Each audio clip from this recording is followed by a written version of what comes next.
Hello, everyone, and welcome back. I'm back. It's another episode of PK's Place, and funny thing is, today is the end of year episode. It is the best of 2021. So this episode is basically going to be a compilation of a number of different interviews, clips, just a bunch of a bunch of great moments that happened on episodes this year. So we're going to be cutting to that in a little bit, but first, a few things I wanted to speak about. So I was watching NFL football 2 weeks ago. I watch every Sunday. So I was watching the Ravens and Packers game. If anyone watched this game, really, it was a really good game, back and forth. So so Baltimore did not have Lamar Jackson. Lamar Jackson was hurt. So they had Tyler Huntley, the backup, who he played against the Bears and got them the win. So this particular game, Tyler Huntley actually was pretty electric. This guy played really well. He had two touchdown passes, and he ran it in for two himself. So he runs his second one in with 40 seconds left on the game clock. And John Harbaugh says, "Hey," he talks to the guys, "we're going to go for two." So they go for two.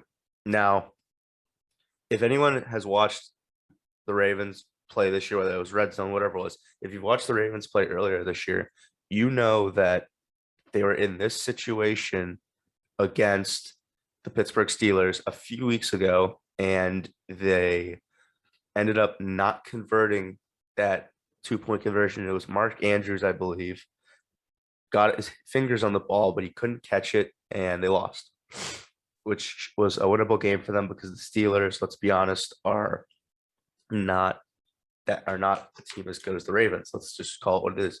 So when it comes time to it, they have to have a 2-point conversion against the Packers this time to win. And I'm not disputing that the 2-point conversion was the bad play or the bad play call, because I think it's absolutely the right call, especially when you have someone like Aaron Rodgers on the other sideline who, if he gets the chance in overtime, you guys aren't getting the ball back, and he's going to win it. That's just how he is. Mahomes is like that. Brady's like that. There's a number of guys that are like that. So they get to the line of scrimmage, 2-point conversion is about to commence. Then they end up calling the same exact play that failed against Pittsburgh. And guess what? It failed again. I'm not discrediting them for going for two and winning the game. You want to do that. Like, you're in that position, you go ahead and do it. But they couldn't stop Tyler Huntley from the quarterback draw up the middle. They couldn't stop him. So I feel like if Tyler Huntley would have done that, he would have scored and the Ravens would have won. I was just watching it and baffled, I'm like, the play didn't work last time and it didn't work this time. So I swear, if Baltimore in these next two games, if they have a 2-point conversion and they do that same play, I'm gonna lose it. I am gonna lose it. The next game that night I wanted to talk about was the Sunday night football game, which was Tampa and New Orleans. That might have been one of the worst football games I've ever watched. It was so tough to watch. Obviously Brady, it's tough for him that Godwin and Evans and even Fournette go out, but man, I'll tell you that game was tough to watch. It was just sloppy, just turnover filled. Just obviously, it was not their best game, but man, that game was so sloppy and it was so crazy. Like, oh my God, I was watching it and I'm like, this is crazy. I'm not even a Bucs fan. I was just like, what is going on? This game was so sloppy, just drops everywhere. It just was not anywhere close to where it needed to be. Like, it was not good. But at least I was gonna say, but then at least, like, moving on to this last week. This last week we saw a lot of good games, especially, Bills Patriots. It almost makes me wonder if the weather was how it was at Gillette Stadium this past Sunday in Buffalo a few weeks ago. I wonder how that game would have turned out differently, because I think, and Patriot fans, do not come at me, I think the Bills would have won that game. Just and I know it's different circumstances. obviously that showed how smart Belichick is. He was playing chess. McDermott was playing checkers. Belichick's obviously a genius, but I think the Bills probably win that game. That game was back and forth. Yeah, there were a lot of good games that Sunday. I mean, Dallas opened up a can on Washington. That was to end the night. That was crazy. Gotta feel bad for some of those Dallas guys. I mean, especially just like if you're on Dallas, I mean not on Dallas, if you're on Washington, like that, that's just pure embarrassment. Once they put up 35 or even 42, it's like you're embarrassed now. Um, it's crazy. But anyway, but yeah, enough of that. So, like I said, it's the end of the year 2021 episode. 2021, there were a lot of ups, a lot of downs. And I just want to say, yeah, 2021, there were a lot of ups, a lot of downs. You know, I'm going to say this right here to all my listeners. I challenge each and every one of you to make a change in 2022. It doesn't have to be a huge change. I'm not asking anyone to move across the country or move towns. I mean, if you want to, or if you think that's a good idea, honestly, you should go for it, because moving is a great way to get outside your comfort zone. I can speak from personal experience, having moved around a lot, and I really like moving around. You get to meet new people, that kind of thing. But I'm not asking for that. I'm just saying make a single change in your life, because there was a study that I was watching The Herd, and Colin mentioned there was a study done at University of Chicago, 100 people who like change, 100 that don't.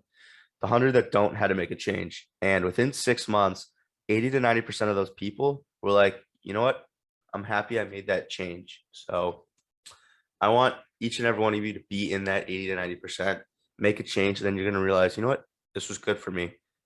You know, I just think one thing we need to bring into 2022 is let's get comfortable being uncomfortable. Let's get comfortable getting outside our comfort zone, because I think getting outside your comfort zone is the main way you're gonna learn, grow, evolve, and be great in all those ways. I think that everyone should, and it could be something small. It could be like just like being stricter on your diet, or exercising more, or even like cutting back on coffee, whatever it is. Just do anything. And so the first interview that we're going to be cutting to is actually my first ever episode with Igor the Second. Before I cut to that, I just want to say a sincere thank you to not only everyone who listened this year, but everyone's especially for Spotify, everyone's Spotify rap that I made. It meant a lot having everyone send those to me, especially seeing me on there next to other podcasts, like obviously like Pardon My Take or Call Her Daddy, or any podcast that's wildly more successful than mine. I thoroughly appreciate it, and it honestly means a lot to me, and I can't wait to see what 2022 holds. I can't wait to get some more great interviews, get some do things like that, hopefully get some more cool content behind the scenes, or even just whatever it is. So I think that'd be great, and I just appreciate everyone. And another thing about Spotify I wanted to say, this normally goes at the end, but I'll say it now, is there is a feature where you can give a rating. So I'm going to leave it there. I'll get to that after. So we're going to cut it to Igor the Second. All right, everybody. Welcome to my first episode of the podcast, PK's Place. I'm your host, Peyton PK Hughes. We'll get more into that nickname as the episode goes on. Today, I'm joined by a very special guest, a good friend of mine, pro hockey player and current activist on social media, Igor Larionov II. Igor, how are you doing today? PK, brother, it's a pleasure to be your first guest. I've been saying for a while, you're the type of guy, you're really good at holding a conversation up. So, this is, I think, perfect for you. You're gonna do great things. But I'm doing well. Had a good upper body workout today. Arms are absolute noodles right now after all of that. But no, I'm just glad to be talking to one of my good buddies over a podcast and over Zoom. So I'm excited. Yeah, of course. I appreciate those kind words. And second, this is actually the second time I've interviewed you. If you remember, the first time, and for everyone listening at home, first time I interviewed Igor was actually on the red carpet of his 22nd birthday. So I think the listeners would like to know how different but fun your 22nd birthday party was, because it was a blast. Yeah, so my 22nd birthday, I never really had any birthday parties growing up because my birthday is exactly when hockey season starts and exactly when training camp is. And this year, obviously, that didn't happen because of, everything going on. So I had a party. Obviously, everyone had to be COVID tested to make sure it was safe. But this party was basically Oscars themed. So we all dressed up fancy. We had a red carpet. We had an awards show, musical performances. The host, PK, was hosting. And yeah, it was a blast. PK wasn't supposed to host at first. We're supposed to have Artem, one of our friends who's a reporter for the NHL, was supposed to host, but he sadly tore his Achilles in the soccer game we played that morning. So PK was next man up. He did a great job. He interviewed on the red carpet, a lot of great content on his Instagram from that, but also he did a fantastic job, hosting, performing, and just overall being a great guy. Yeah, thank you. I appreciate those kind words. And yeah, I was just supposed to be like a normal party guest, just like everyone else. And yeah, it was crazy. We like one of our friends, Matej Pekar, who will probably be on this podcast later on, but he was like, "Oh, Artem, we need another guy. We need another guy to play," even though, like, no disrespect to Artem, but he's not really in soccer playing shape. And man, like seeing him go down and then seeing him like in pain was just tough to watch. It sucked. Yeah, it was brutal. They called the paramedics. They were all there. They got the ambulance. It was not a pretty sight to see. Like, no. Artem, thankfully, he had a surgery. He's recovering, and he's already skating. So good for Artem. For he got knocked down, but he got up again. So that's all that matters. Yeah. So I just had that mindset of next man up, and I wanted to do everything I could to just make it fun. And even funny thing was I saw a joke Jimmy Kimmel made about it was Timothy Chalamet about him being young. So Nicholas, who is going to be in this episode a little later, I made that same joke about it, and everyone liked it. So yeah, I just try to have a fun time and keep it light, especially on the red carpet. So it was a good time. Of course, it was a blast, absolute blast. Yeah, for sure, it was great. Now, for those that are unfamiliar with Igor, he's been blowing up lately on Twitter. Now, I should preface, you've blown up on Instagram, TikTok, and Twitter, basically all like to separate moments. Which time did you blow up? Were you like, especially like, whoa, like I'm just going viral right now? Probably on TikTok, because it happens so quickly. TikTok, you go to bed with, 2,000 views and you wake up with, 250,000 views or something like that. And it's just crazy how fast TikTok goes. You gain followers like that with one video that blows up. And yeah, a couple of times on TikTok, I would just post something, and literally I would just be shocked. Like I would be gaining thousands of followers, like hundreds of thousands of views and likes and all that. And it's very, I feel like it's kind of unhealthy for a lot of kids, because if that happens to them once, then every other video is most likely not going to get to that level. So it's very unhealthy when you have that expectation of every video is going to go viral. But the thing about being viral is it's like a significant thing. Not every video will go viral. So a lot of kids, I feel like that's really difficult, because, you put out a video, then you put out another one that you work even harder on, and it doesn't blow up. It's like you start to doubt yourself. And I don't think that's I think that's good for kids. But no, for me personally, it was definitely TikTok, because that just happens so fast, so quick. And it's one of those platforms where like anyone could blow up, anyone could, gain a ton of followers.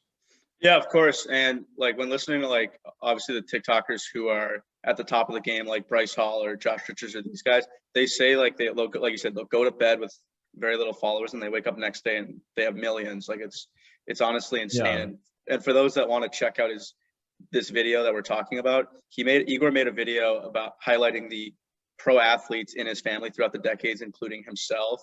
And I believe the video right now is at 3 million views, which is honestly insane. It's really cool to see. Dude. Yeah, like I remember like you were showing it to me and like it just was going viral. Like it was just unreal. Yeah, it's one of those things where you can't believe it. It's like that many people wanted to watch this, It's like, how did that happen?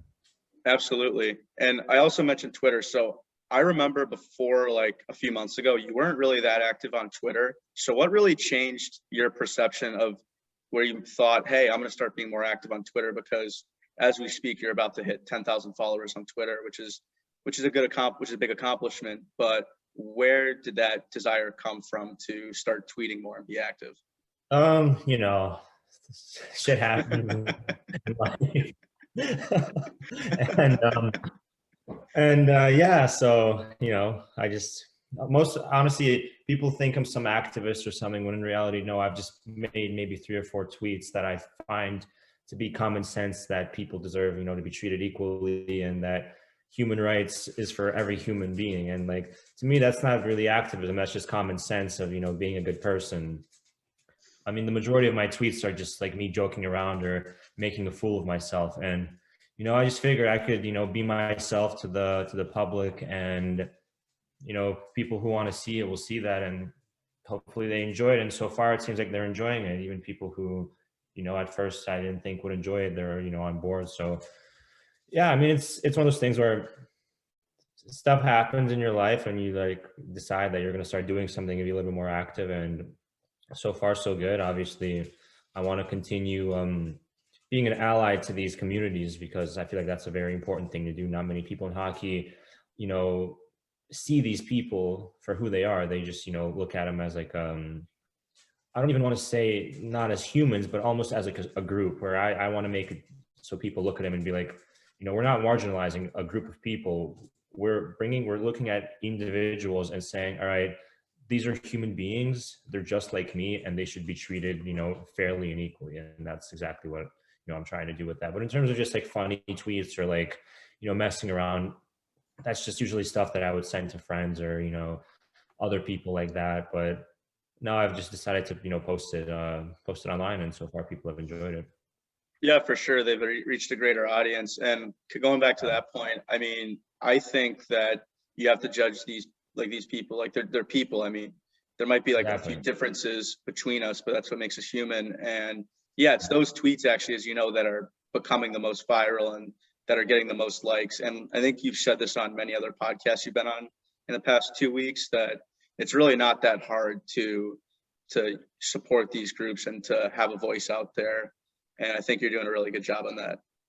Yeah, I mean, there's nothing wrong with difference. I mean, that's what makes the world a special place. If everyone was the same exact person, the world would be a boring place. You know, 100%. there'd be nothing interesting. That's the beauty of human beings, is that there are different communities, and just because a community is different doesn't mean you need to treat them like they aren't a human being. And that's basically what I'm trying to show. That sure, there are differences, but at the end of the day, we're all humans and we're all on the same team. So that's something that I want to, you know, bring more attention to, especially in the hockey community, where a lot of people feel like they're being marginalized by, you know, fans, players, and whatnot. So if we can just get the mentality that we're all on the same team, we're all, you know, human beings, especially the hockey community, we're all, you know, fans of hockey, and like we love the game. And if we can all agree that, you know, we're in this together, I think the world will be a better place. Absolutely. And at least for me, that's how I grew up hearing was, if everyone's the same, it's a boring place. If everyone played like hockey, or if everyone just played soccer, it would be boring, and there'd be no diversity or no difference. So I think that's great. And obviously you don't want to alienate anyone. So I think what you're doing is you're actually bringing groups together. And I think that's great, because you don't want to alienate a certain group, because then those are eyes and dollars that are not being spent on that sport and that product. Yeah. I mean, there's so many different, you know, ways of looking at it. There's a way of growing the sport financially. There's a way of growing the sport in terms of just, you know, making it a friendlier place. So I don't think there's any issue with, you know, doing those two things, because one, it helps the sport grow, and two, it gives people an opportunity to, you know, watch the sport and feel more comfortable being a fan. And I think that's great. Yeah, absolutely. And obviously the more people that can be touched, like going on Twitter, I see on my timeline all these people that reply to you and they say, hey, thanks for seeing me, thanks for noticing me. Like, that's huge. Anything that touched someone else's life is very valuable. Of course, that's the goal. Yeah, absolutely. And so, Igor, you've also played in a number of spots, especially in junior hockey. And I wanted to just kind of ask, I just wanted to kind of tee you up for some stories, like especially in Muskegon, you guys had basically a Russian five. What was that like? And are there any kind of stories you could share about your time in Muskegon? Yeah, I mean, it was a blast playing with those guys. We were all, you know, really good friends off the ice, and a lot of us are still really good friends to this day. Basically, what would happen a lot of the time is when we'd be coming back from road trips, the entire bus would be like watching movies or, they have their headphones on, like some guys would be asleep, and we would just be sitting next to each other for 5, 6, 7 hours. And we'd be talking, we'd be laughing, we'd be playing cards, and we would just be yelling the entire time. And by the end of it, people started getting annoyed with us because we started, we were just such a so loud on the bus. So they didn't really like us sitting next to each other because of that. But also at our rink, we had a basketball court, and every day all of us Russians would go play basketball. And at first they thought it was funny, like Russians playing basketball. But then by the end of it, we could pretty much take anyone in a 5-on-5 basketball game. So we got so good by playing it so much. And it was just, it was a ton of fun playing with all these guys and spending time on the ice, off the ice. Obviously on the ice, it's a blast playing with guys that, understand you and play a similar style. But also it's just fun being with good guys, being with friends, because I think that's really special when, your connection is both on and off the ice. And that's, doesn't happen too much in sports. I feel like a lot of people have the coworker type mentality, whereas we had like a true friendship, true, trust for each other. Yeah, and I think that's especially. I think that definitely helps when you have that friendship, and it's not really looking at it like, hey, it's just a job. Like you're going to hang out with your buddies and having a good time. And who was the best basketball player out of you five? I think I know my answer is. We all played a different style of basketball. So when we would play, it would basically be, I would be sort of like the point guard. I'd be running the show, and my point guard style is Rajon Rondo. It's like I drive, that's my game. I find open guys. Then we had Gushin, who wouldn't play too much. He was sort of like a combo guard, sort of like a shooting guard, point guard type guy. He couldn't shoot at all. He had a horrible shot, but he was quick, he was fast, he was hard on defense. So if I had to compare him to anyone, it would probably be there's this guy who played on Ohio State like maybe 5-6 years ago, Aaron Kraft, this like short white guy who was just unreal on defense. He'd like slap the floor and all that kind of stuff. Just a real, hardworking guy. His dad was a coach, loves the game, sneaky athlete. And our probably small forward would be Yakovenko. He was just like slow. He wasn't too tall, but he could shoot it pretty well. He had a good stroke down, especially from mid range. Sort of like an Al Horford type player, set a screen, moves the ball well. Then power forward, we had Gor Afanasyev. Yep, Afan.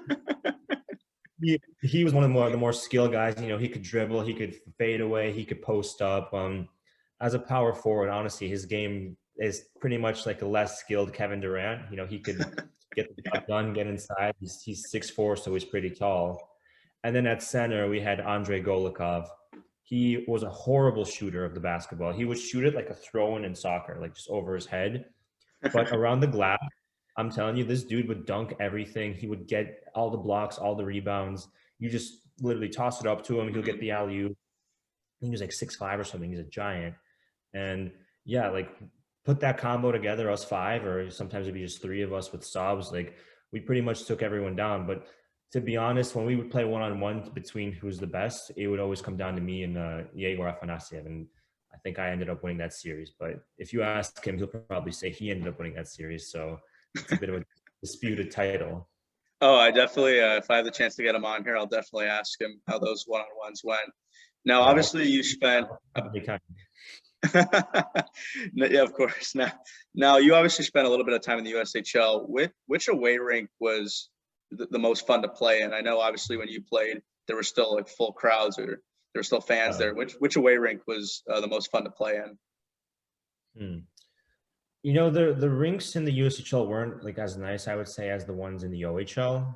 So there wasn't really a specific rink that stood out to me. I really enjoyed playing at home. I think at home we had a great atmosphere. We had always a lot of fans because we were a really good team that year. But away, I would probably have to say maybe Green Bay. They had a big arena. It was, kind of like NHL style, which was obviously cool, big Jumbotron, big stands, all that. And it was like a pro feeling to it. I also liked Dubuque. It was very like juniorish. It reminded me of like the Suze Arena in the OHL. And it was just very homey and like very small. You could tell it was like a tight community where everyone sort of, they would go to the games together. It was like sort of like the thing that you would do on the weekends, and that was a cool place to play. But of all the places, I'd probably have to say playing at home was by far the best. Yeah, of course. The LC Walker Arena is a very nice rink, very nice to play in. And obviously, yeah, Muskegon obviously draws well attendance-wise. Now, you mentioned the OHL, and you had the great fortune of playing at Windsor, especially since you're 40 minutes away, right across the river in Detroit. Now, tell the listeners this, because I remember you've told me this many times off camera. You matched up in the playoffs against St. Louis forward Jordan Kyrou. How you got to tell the listeners how well you played against this guy, because you almost had him in your back pocket, basically. Yeah, we were I think the 7th seed. They were the 2nd seed. You know, we were a young team. We weren't too good, and that playoff run, you know, we had no expectations. Sarnia was one of the teams that was, you know, trying to win it all, and we came into their building game 1. I think we won 6-2. I had 3 points that game. Game 2, we lost a nail biter at the very end. You know, I had an assist, and after the game, I forget which team it was, a scout came up to me and he flat out told me, "You're up playing Kyrou this series." And I was like, oh wow, you know, to me that, you know, I know what I can do and I know how I can play. So it wasn't like you know, anything shocking, but like it was obviously nice to hear, you know, some recognition from someone who, you know, has an input with an NHL team or whatnot. So yeah, hearing that was really cool. We got back to Windsor. I think we won game 3. I forgot I might have had an assist that game. And then game 4, I ended up, I got cross-checked at the end of the game. We were down empty net. I think I was on the ice for the last 3 minutes of that game because we needed a goal. And I got cross-checked with maybe a minute left. I ended up finishing the game, but I herniated a disc in my back. And after that, I tried to play game 5. And after a period, I basically pulled myself out. I was just hurting the team. You know, I couldn't play, and they couldn't really do an injection because they can't really numb your spinal cord, because then it basically take an epidural shot when you have a surgery. It numbs your entire body. And yeah, we ended up losing game 5 and game 6, and that was it. But you know, I really believe that if I were able to stay healthy that series, and our goalie Mikeal Hakkarainen also went down with an injury. I think he missed the last 2 games. If we were both able to, you know, stay healthy, I really do think we could have, you know, taken them all the way to 7 or even won the series. Because when I got hurt, it would have been a 2-2 series, and with 3 games remaining and playing well and feeling confident, I really think we could have done something special. It's just it's too bad when those things get in the way, but you know, it was a good experience. It was fun. It was a lot of fun playing playoff hockey. Like even the fact of like getting lines matched against you and these guys like chirping you and, you know, cross-checking you off of opening face-offs, and like it's just a blast, honestly. Playoff hockey, it's a different experience.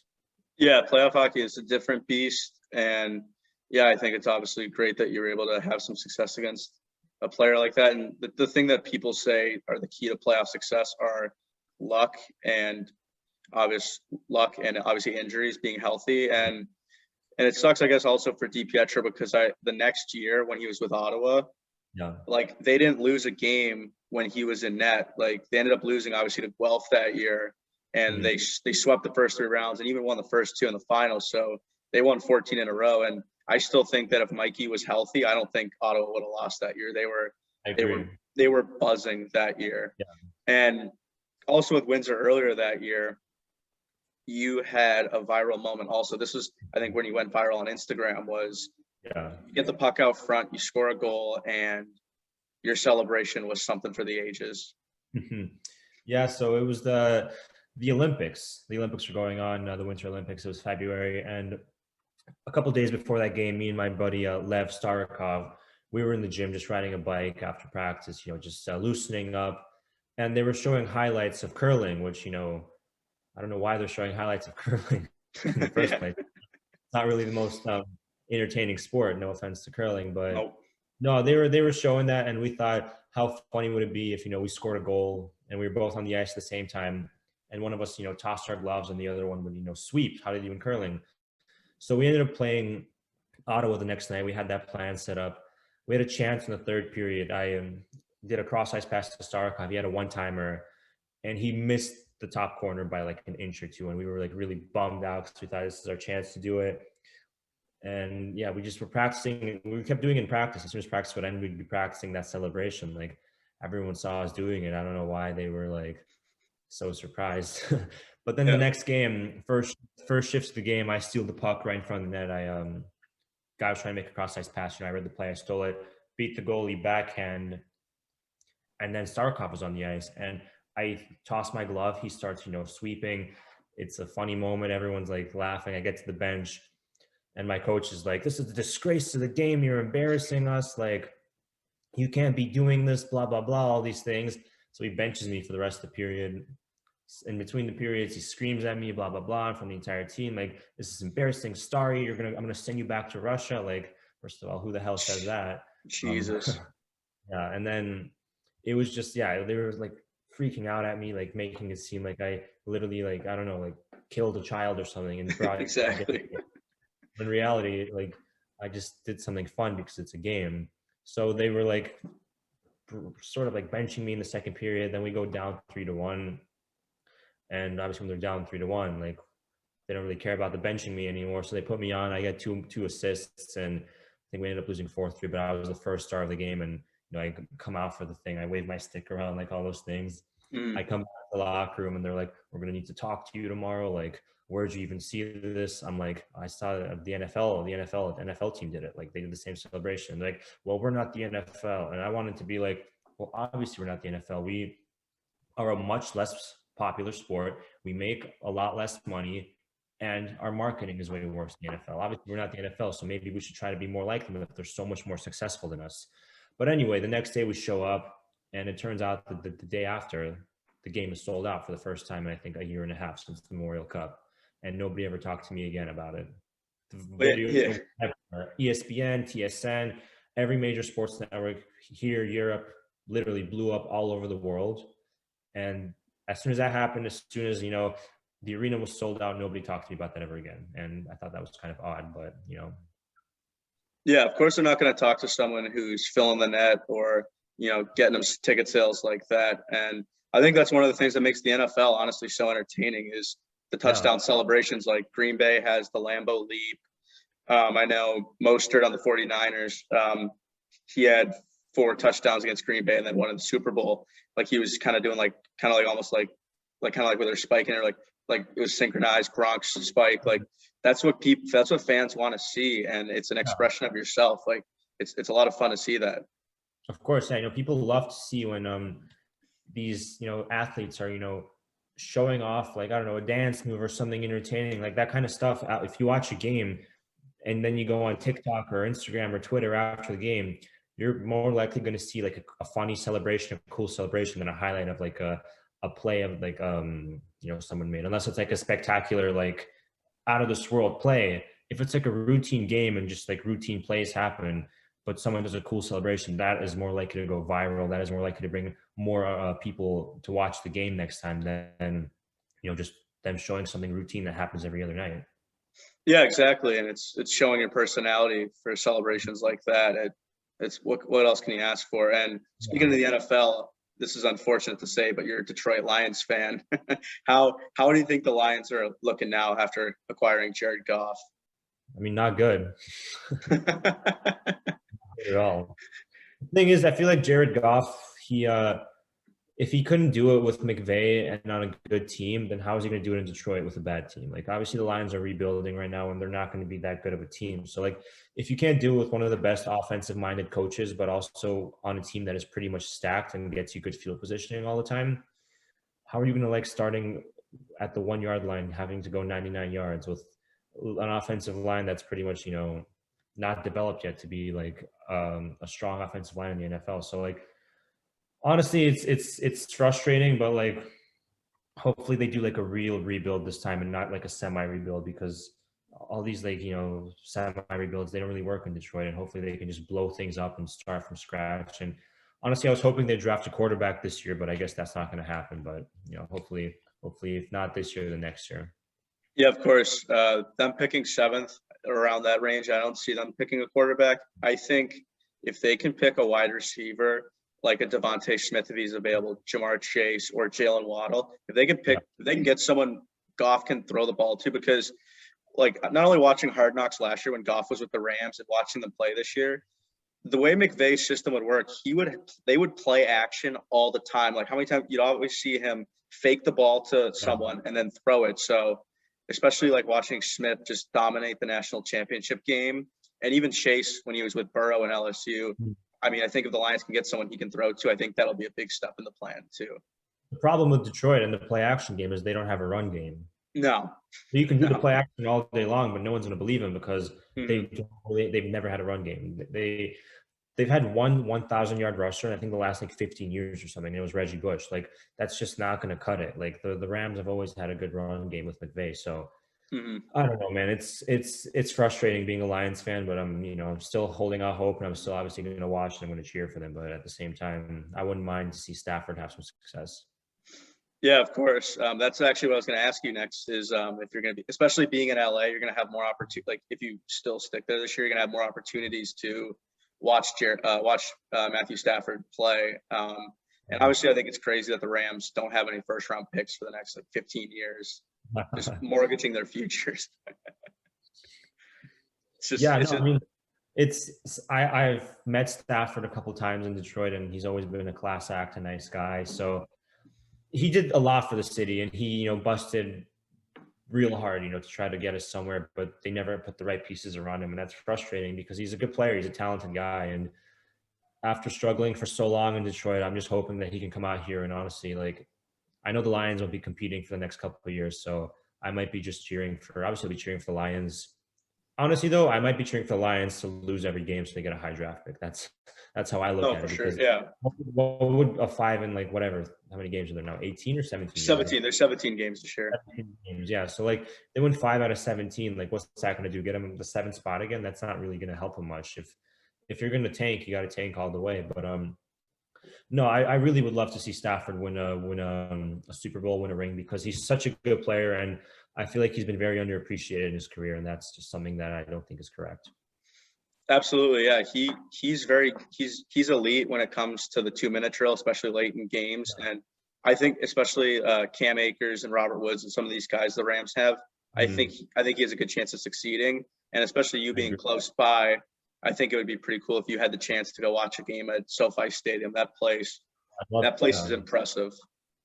For sure, I'd love to see my boy Staffy, get a couple of touchdown passes at SoFi. Yeah, and the thing I can't believe about that place is you see like other new stadiums like the Vikings and these other places, and it costs like almost $4 billion less than SoFi did. It's nuts.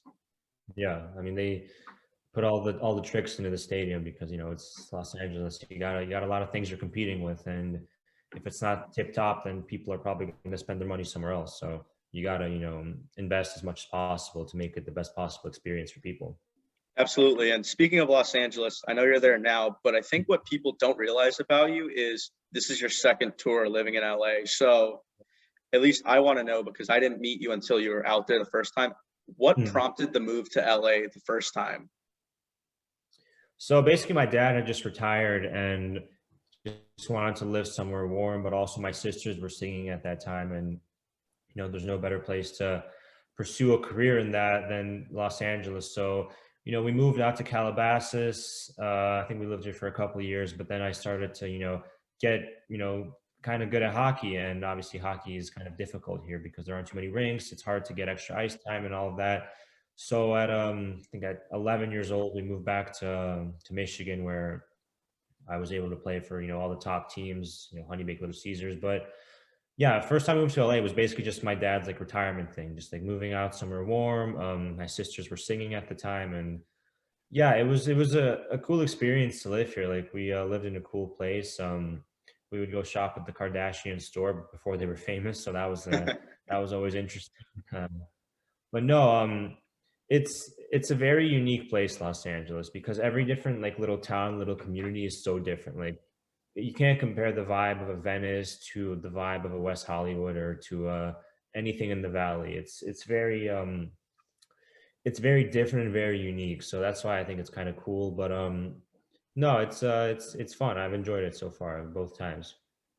Of course, yeah, and for those of you that don't know a little bit about me, I grew up in Los Angeles. I actually lived in the Valley, and like you're saying, yeah, the vibes are the vibes are very different. And what's weird is that, like, I don't know, I feel like I kind of took advantage or took for granted living in LA because I didn't really think much of it. I was just like, oh, you know, I grew up in California where I would eventually meet all these people moving, obviously the Midwest and the East Coast, that are like, oh my God, you grew up in California? Like, oh, what was that like?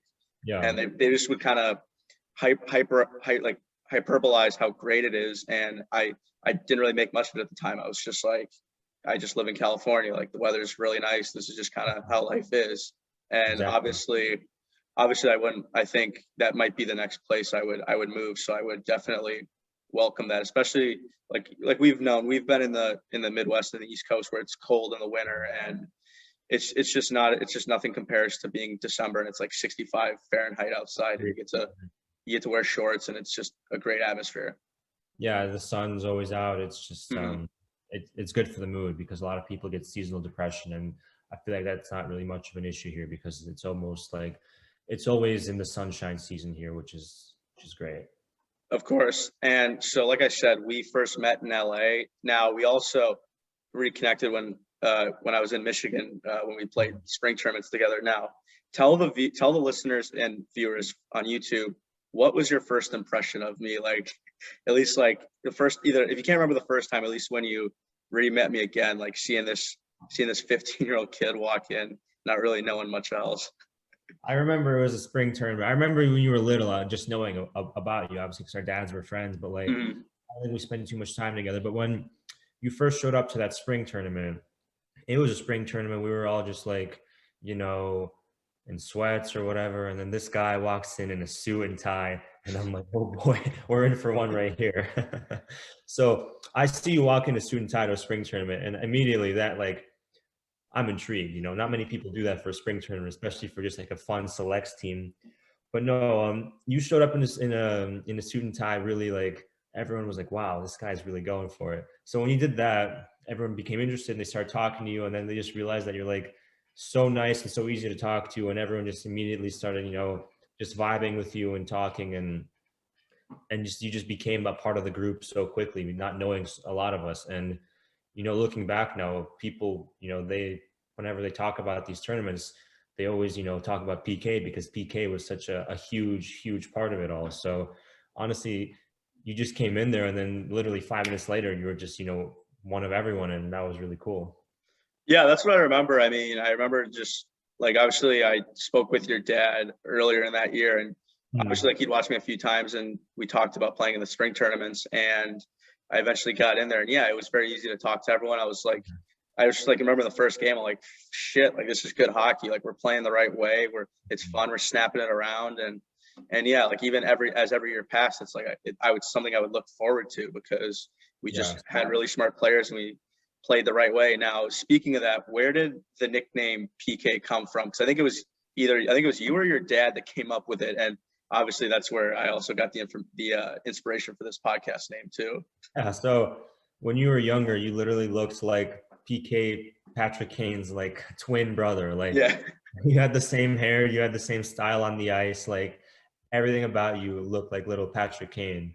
So my dad literally was like, he just started calling you PK because you reminded him of Patrick Kane because he just looked so much like him. Both, you know, how you looked on the ice, like your skating and like the way you played and all these things, but also the way you just, you know, you wore your hair and your vibe and everything. So yeah, that's basically where it came from, just like you being Patrick Kane Jr. I remember even after a while it was PK Jr., then it just turned into PK, and yeah, it's been here forever. Like, it's just one of those nicknames that, like, it comes out of nothing, but it just sticks for pretty much forever, which is, I think, is one of the best type of nicknames you can have.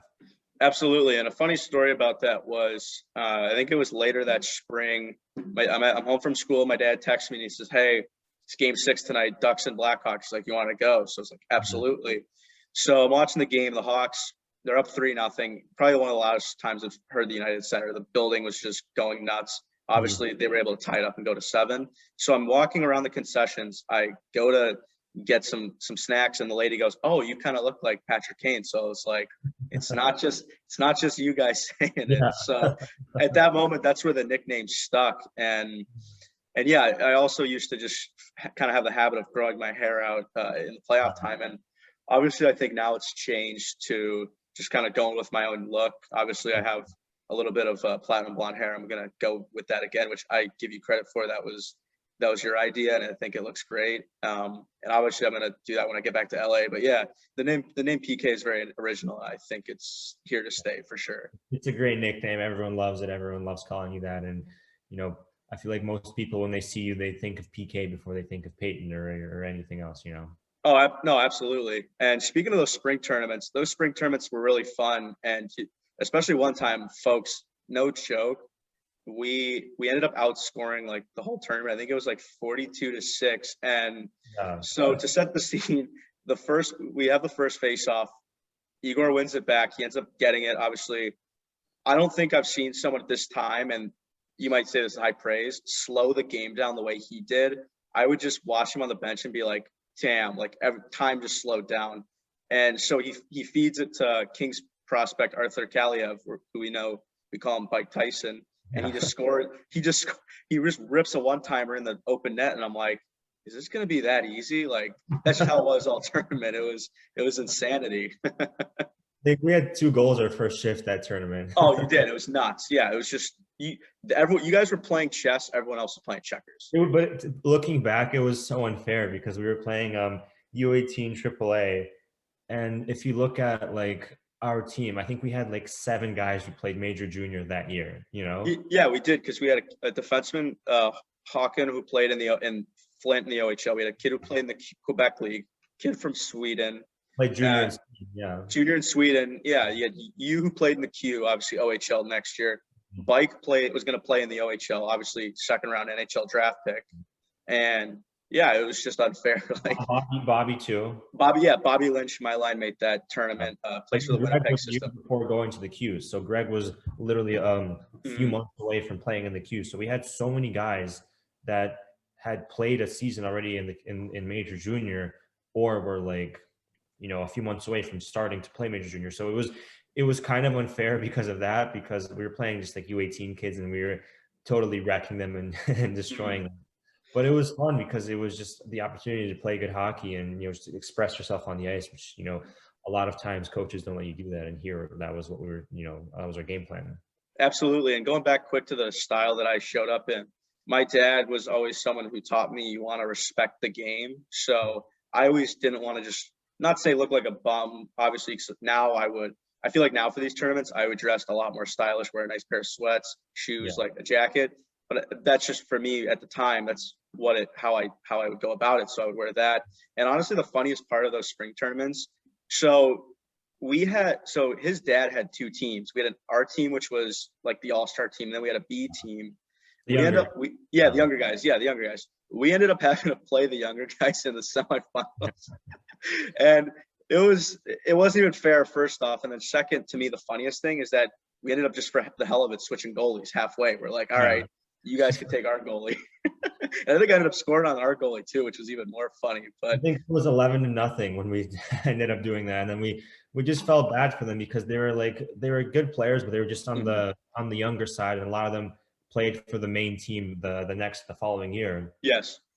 So we just saw them as our buddies, and we didn't want to like totally embarrass them. And our assistant coach, one of our assistant coaches, Art and Phil, both of them. Phil was our like strength and conditioning coach. Legend.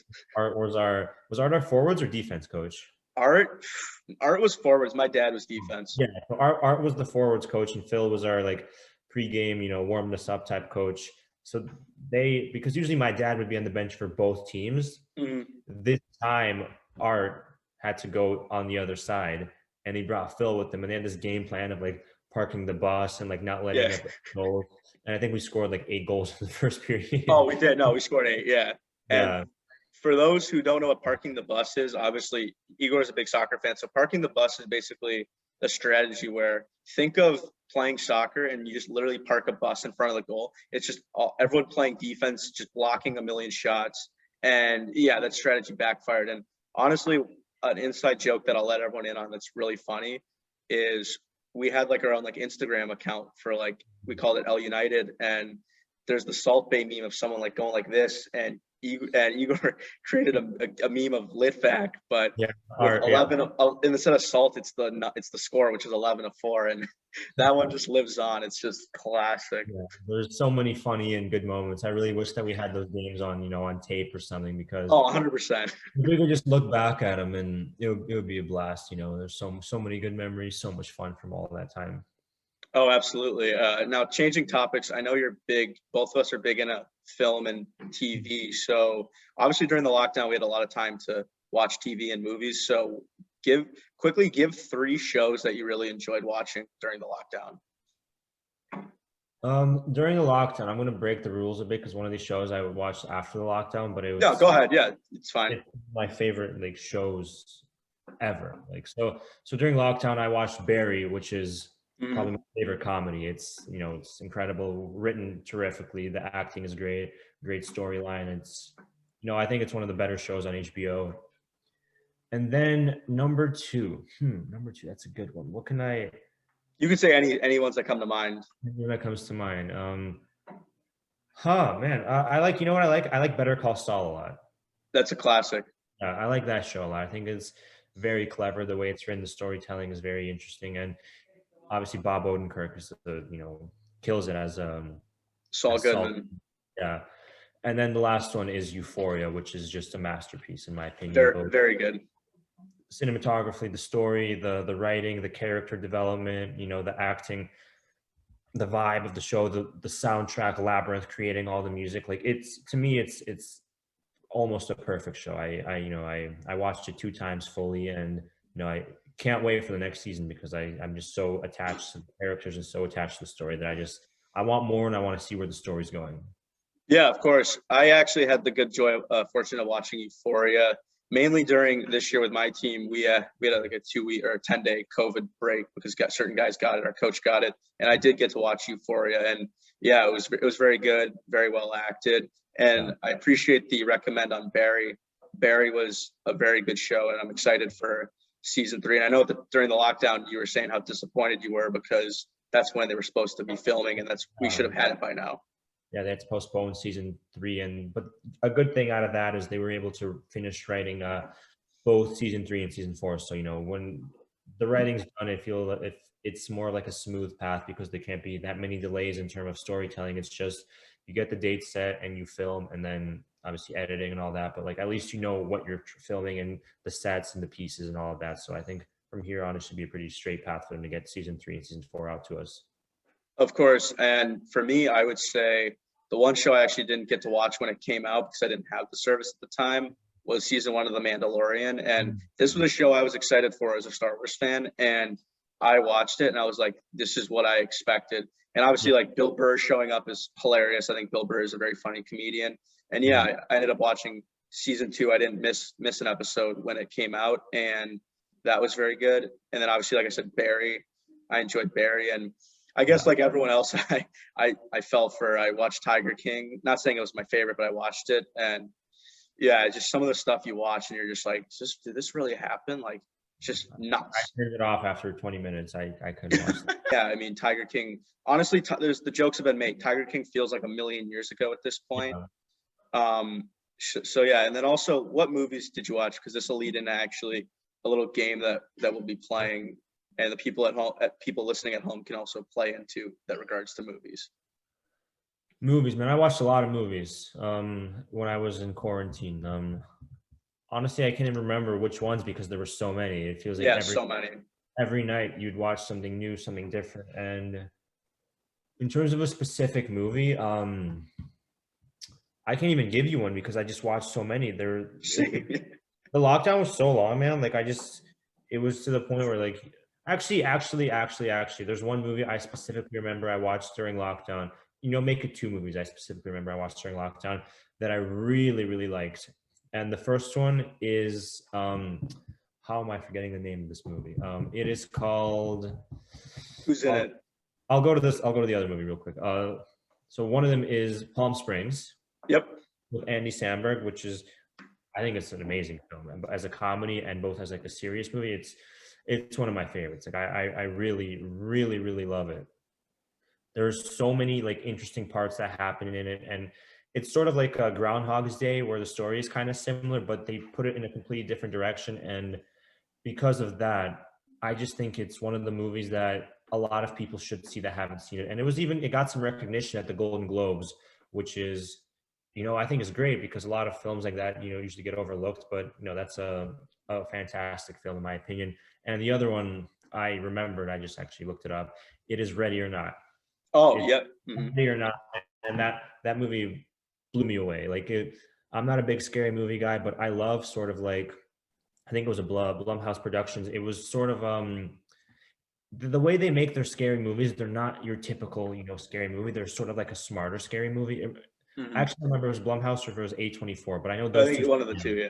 Yeah, one of the two. Those two studios, when they make their scary films, they do them in a way where it's more of like a psychological thriller, and I appreciate that way more than just a bunch of college kids walking in like Texas and a guy jumps out at them with a chainsaw. Like to me, that's just stupid. But the Mhm. way they were able to make this film, it's funny, it's charming, it's entertaining, it's scary. There's lore. There's so many great things about it, and I think a lot of families in the world are very similar to that family. I don't want to say like to extent, that like obviously there's like bad people like that out there, but I feel like there's a lot of families that are quite overwhelming like this family. Obviously, there aren't too many families that are doing what they were doing in the film, but it's the type of movie where even if you're meeting a new family or blah blah blah, it is kind of overwhelming at times, and that's I feel like is underlying theme to that film. And the ending, the middle, it's just there's so much suspense and intrigue throughout the entire film. It's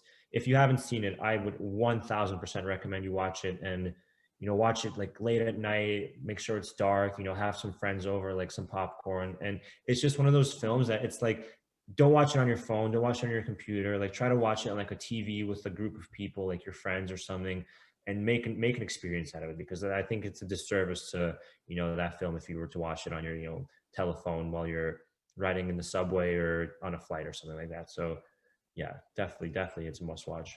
Absolutely. And you obviously recommended that one to me, so I would give that a strong recommend. I would say the two I saw. So one of them, this was in the summer in the theater.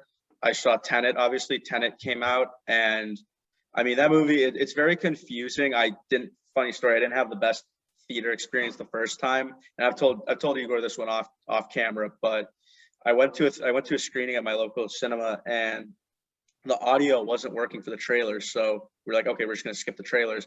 The first scene in the movie, and if you've seen the movie, the first scene, there's no audio. So I'm pissed. I'm like, what is going on? I've never seen this before. Like, this is ridiculous. I go talk to someone outside who works there. They gave me a refund pass. So luckily the audio worked the rest of the time, and it didn't take away or detract from my enjoyment of the film. But I then ended up seeing it on the next Sunday, and I was like, yep, it kind of reaffirmed my opinion. I think John David Washington is very good, and it's funny because I kind of get those Denzel, because obviously that's his dad. I sense those mannerisms of his dad, and then obviously I think for me the real standout was Robert Pattinson. I think he as Neil he knocks it out of the park. And honestly, but that's not even my favorite part of the movie. Honestly, my favorite part of the movie, and I don't really think this is spoiling too much, is when a certain guy that we're both familiar with, Sean Avery, showed up. No joke, people. Verbal meme. This was me as DiCaprio in Once Upon a Time in Hollywood, looking at the screen. I was like, that's Sean Avery. Like, no joke. That was me in the theater. I was like, that is Sean Avery. And yeah, I've had the chance to see Tenet a few more times, and I feel I understand it a lot more. But the first time it throws a lot at you, and that's not unknown for Christopher Nolan movies. Film, yeah. A lot of thinking goes into it. A lot of thinking. A lot. And the second one this is one I recommended. I actually recommended to Igor. To preface this, someone I followed on Twitter, I saw on Twitter at the time, even though I really wasn't on Twitter, I listened to their podcast. They recommended this movie. It's Game Night. It stars Rachel McAdams and Jason Bateman. Yeah. I actually saw this no joke, I saw this in theaters, and then funny enough, played like a game then like later that night. But I saw this in theaters in 2018, and I had a great time. It is very funny. It takes you in directions you don't expect it to go, and man, it's just very funny all around. It's a good time. I recommend you watch Game Night. Yeah, it's a really fun movie. But you talking about John David Washington reminded me of another film that I saw sort of recently. which, I mean, technically we're still in that, like, you know, lockdown quarantine Pandemic. Yep. pandemic. So that would be Malcolm and Marie. It Very is, good. Yes. him and Zendaya. It's by Sam Levinson, Barry Levinson's son. He also made Euphoria, and I feel like a lot of people won't like this film because it's just a bunch of monologuing back and forth. It's black and white. It's very artsy. It's very old school cinematic. But the way it's shot and the way the story is told, just by these two characters pretty much arguing the entire night in the setting of one room, I mean, I was blown away.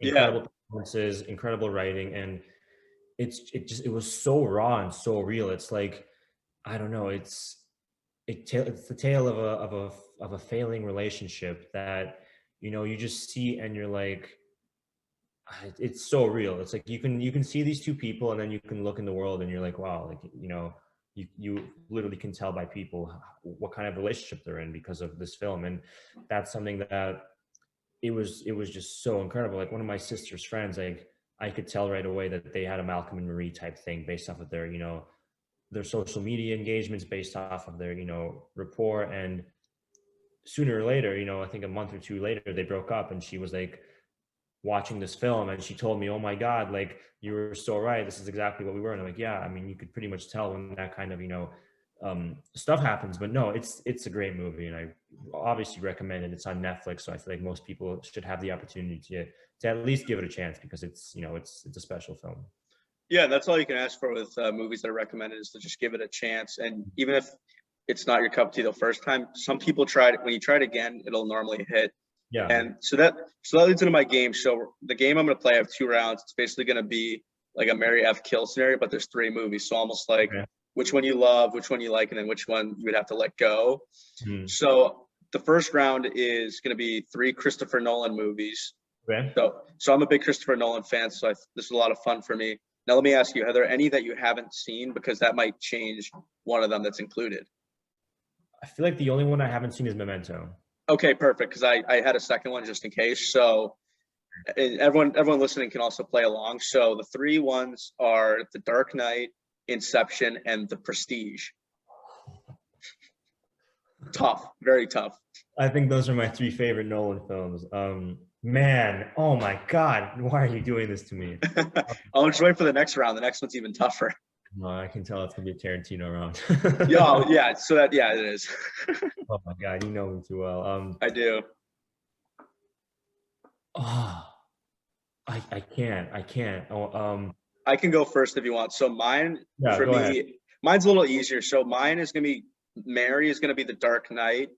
This movie is, I will say, this movie's in my top 5 all time. This movie's phenomenal, start to finish. I think one thing Nolan does a lot better than a lot of directors, his endings to movies are phenomenal. Like Gary Oldman, which it might be another question later. Gary Oldman is so underrated in this movie. Him giving that ending speech where he says he's not a hero, he's a silent guardian, a watchful protector. Oh, it gives me chills every time. And the score too of Hans Zimmer just builds and builds. So then I would have to, it's tough. The other 2 are tough. I would probably say F would probably be Inception, because Inception, a lot of people are confused watching it the first time. Not to brag or anything, like, not a big deal. I understood it the first time all the way around. And just on a subtext level too, like, all the main characters' first initials, they spell out the word dreams, which that's what the movie's about. It's about supplanting ideas in your dreams. And obviously DiCaprio is phenomenal in this movie. So is Tom Hardy, and basically half the cast of The Dark Knight Rises, but that's another thing.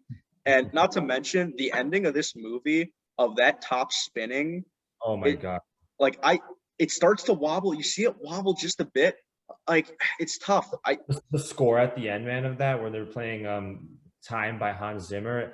The last 5 minutes, I don't think there's a single word said. Maybe I think there's actually 2 words said when he the passport control guy says welcome home to Leo. And that's basically, those are the only words said. And like the acting when he wakes up, like, I get goosebumps and chills just thinking about it. Like, it's phenomenal. Incredible. It's phenomenal. So I would have to unfortunately let The Prestige go, but The Prestige is also a very good movie. And I think that's another one. My mom hadn't seen it at the time, so I said, let's watch it. And that movie is also very good. Hugh Jackman and Christian Bale, obviously it's funny, Batman and Wolverine, they're going at it. That back and forth they have is very interesting. Obviously, Scarlett Johansson's very good too. And the one thing I didn't realize who was actually in the movie the first time is the fact that David Bowie is playing Nikola Tesla, who I feel like a lot of people are like, who's Nikola Tesla? Like, oh, you're talking about the car? Like, but Nikola Tesla had a very big hand in electricity and the creation of harnessing the electricity. And yeah, like you've talked about on other podcasts about how much of an artist David Bowie is. And I know this is in his later years, but yeah, he kills it too. All right, man. This is very difficult for me. This is very, very difficult for me. So I'd have to marry Inception because Inception, I think it's in my top 5 movies of all time. It's everything about that film is just is beautiful. The ending, sometimes it'll be like 3 a.m. and I'll just Google the ending and just watch it like over and over again. That's how big of a fan I am of the ending of ambiguous of him waking up on the plane, making eye contact with all of them. Like it's like the acting of that part is where he wakes up and he doesn't know if he's going to wake up ever again. And we don't know how long he was stuck in limbo at that point. So when he wakes up, it's like he could have had like how many lifetimes in there. And he just, the way Leo does that, it blows me away. And then I love The Prestige so much. I guess I'd have to let go of The Dark Knight. Oh, that's tough to hear, but I totally understand why. I just love The Prestige so much. It blew my mind when I saw it. It absolutely blew my mind. And like, I still watch it, and I don't even watch it. I just think about it so much where it's like the ending of it, I physically cannot comprehend it. It's so well done. And it's just, I don't know, man, it's incredible. But then the thing about what I will say is kind of a cheat code. I get rid of The Dark Knight, but I'm still able to get somewhat of the Batman experience with, Batman Begins and Dark Knight Rises. It's obviously not as good as The Dark Knight, but I get rid of The Dark Knight, but I still get to keep some Batman. And I've always been a big fan of Batman Begins. So at least I get to keep Batman. Yeah, and I would say, obviously, I think that makes sense. The Dark Knight, I think, like, what's crazy is not many people know this about me. Mm-hmm. I love the movie so much. I think it came out when I was like 7 or 8. So when I was for Christmas for 8-year-old, when I was 8, I got that movie on DVD. That's how much I really liked it. And yeah, just Heath Ledger, that was the performance of a lifetime. It's unbelievable. I know it was his birthday a few weeks ago. I still think about how sad it is that he's not here. And I honestly wonder if he was here, if he would have been in that Dark Knight Rises movie. I think about that all the time. Yeah, same. It's a tragedy how he was lost, and so young and so talented. It's tough to see. Absolutely. And so now moving into the round 2 is Tarantino, which I know Igor and I are very big Tarantino fans. So the 3 movies are, this is going to be tough again. Pulp Fiction, which is my number 1 movie of all time. Igor's number 1, Once Upon a Time in Hollywood. And the third one was tough because I had to think, but at the end of the day, I'm going to go with Reservoir Dogs. Oh, wow. With one of his first, Reservoir Dogs. So the floor is yours for this round. All right, so obviously I'm marrying Once Upon a Time in Hollywood. Easy, yeah. My favorite movie, like literally ever. Then I would probably sleep with Pulp Fiction just because it has more going on to it. It does, yeah. Whereas Reservoir Dogs is sort of like, it's in a one room, basically. It's sort of like a play. It basically is a play. It is, yeah. And I feel like if you kept that movie, it might kind of get annoying at a certain point, even though it's amazing. It's a fantastic film. It's a great piece of motion picture. But yeah, I'd probably let go of Reservoir Dogs, have a loving relationship with Once Upon a Time in Hollywood and a one night stand with Pulp Fiction. Yeah, of course. So I'm in a similar boat. The only ones I'm going to switch is I'm going to hitch my wagon to Pulp Fiction. And for the main reason that there was at the time this movie came out, no movie was like this. And also, I don't think this is really a hot take, but I feel like some people that listen to this are going to be like, oh, I don't agree. Like, you're stupid. But I think that's my favorite movie of that 94 year. That was actually, if I made a third round or if I didn't include Tarantino, it was going to be Mary F. Kill 1994 movies with that, Shawshank, and Forrest Gump. I think Pulp Fiction was the best movie that year, and I think Forrest Gump is severely overrated, but that's just me. Yeah, agree. And yeah, Sam Jackson's also really great in this movie. Obviously, like this movie's endlessly quotable. Obviously, where what his wallet says, the Ezekiel 25:17, and even just the whole Jimmy situation. Which, looking back on it, like the fact that Tarantino he used the N-word where he's like, where basically he's like the dead N-word like storage in my garage. It almost is like, dude, like I know it's for a movie, but it's like, really, like you wrote that, like as a white person saying it. It's kind of off-putting, kind of weird, but I mean, Tarantino's kind of an interesting guy in and of itself. Like we don't need to go too much into that, especially with what he likes. But yeah, I would say that one. And then Once Upon a Time in Hollywood would be what I would get in bed with for that one night, mainly because I think revisionist history is interesting.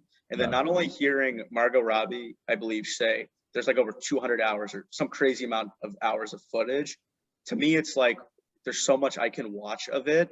And especially Rick Dalton in the few scenes stick out. Rick Dalton in his trailer where he's going nuts, where he's like, you had 8 whiskey sours. You could have had 1, 2, but you had 8. Like that freak out's insane. And then obviously Cliff and basically knock off Bruce Lee fighting. I just will just laugh. Like I'm laughing about it in my head now of the camera cutting to Cliff and him just talking. It's like, I don't know, it's just funny. And then obviously what happens, and it's just funny. It's just funny because you also have other Tarantino actors in there, like Kurt Russell, who I think is severely underrated as an actor. I love Kurt Russell as an actor. Him from Death Proof is there. The one girl, Zoe from Death Proof, is there. And there's just a lot of in jokes there. And it's just funny when they hit the car and like they get mad. But yeah.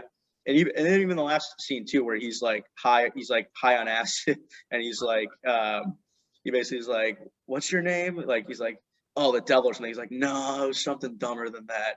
And then that whole fight is just nuts. And then Reservoir Dogs, I'd have to agree with you for that same aspect, that it's a little slow. Although there are some great scenes like the opening scene where Mr. Pink doesn't tip. Mr. Pink is a penny pincher, and then obviously the Stuck in the Middle with You. I think. Yeah. Anytime most people, anytime they hear that song, it's associated with Reservoir Dogs. Associated with someone ripping someone's ear off and putting it to them. That too, that part was sadistic. So now we're also going to go to the fan submitted question part of the episode. Thank you to everyone on my Instagram. If you want to check out my Instagram, it's p.hughes15. And at the end of the episode, we'll plug Igor's socials. So the first question I wanted to ask was, this was submitted by someone who's going to be on the episode a little later. What do you think of Nicholas Elizarov as an athlete, and what do you think of his potential? Every question. I think Nick's a good kid. He's a decent hockey player for his age, and I don't really like the word potential for someone so young, because I don't think there is any potential until you can prove that you can do something consistently.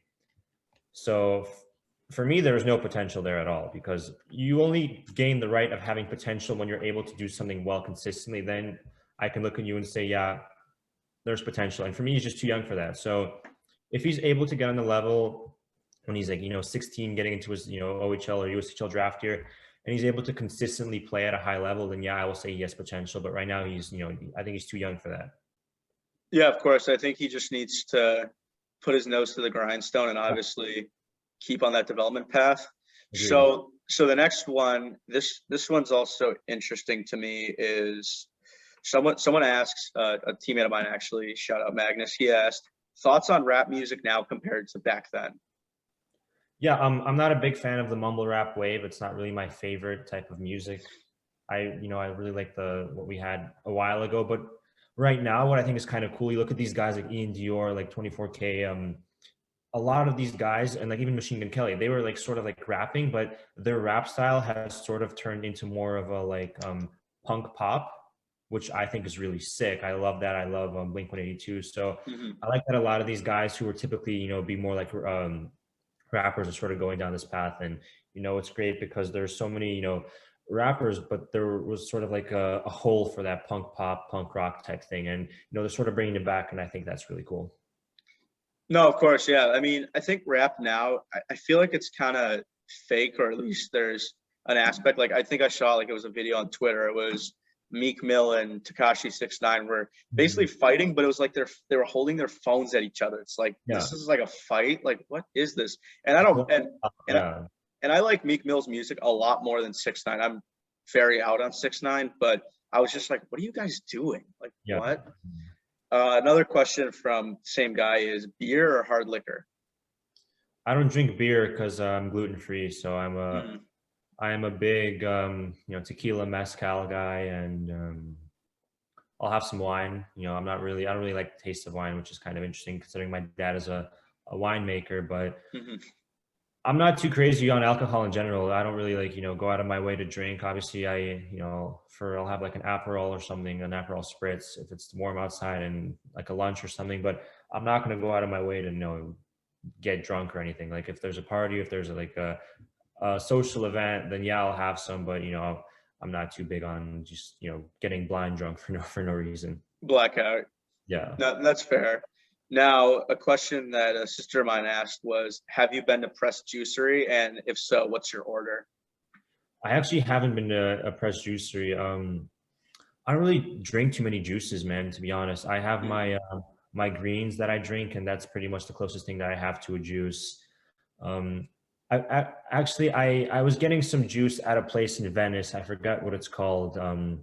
But I looked at the back and it was just a green juice with kale and all these things. And for some reason it had, I think, 10 grams of sugar. And when I saw that, I just stopped drinking that because, I don't want to put 10 grams of sugar into my body. Like that's not something that I'm, interested in doing. So I stopped doing that, and I'm, just drinking the green juice that I have at home because it has 0 grams of sugar. And, I think that's better for your health and better for your overall well-being.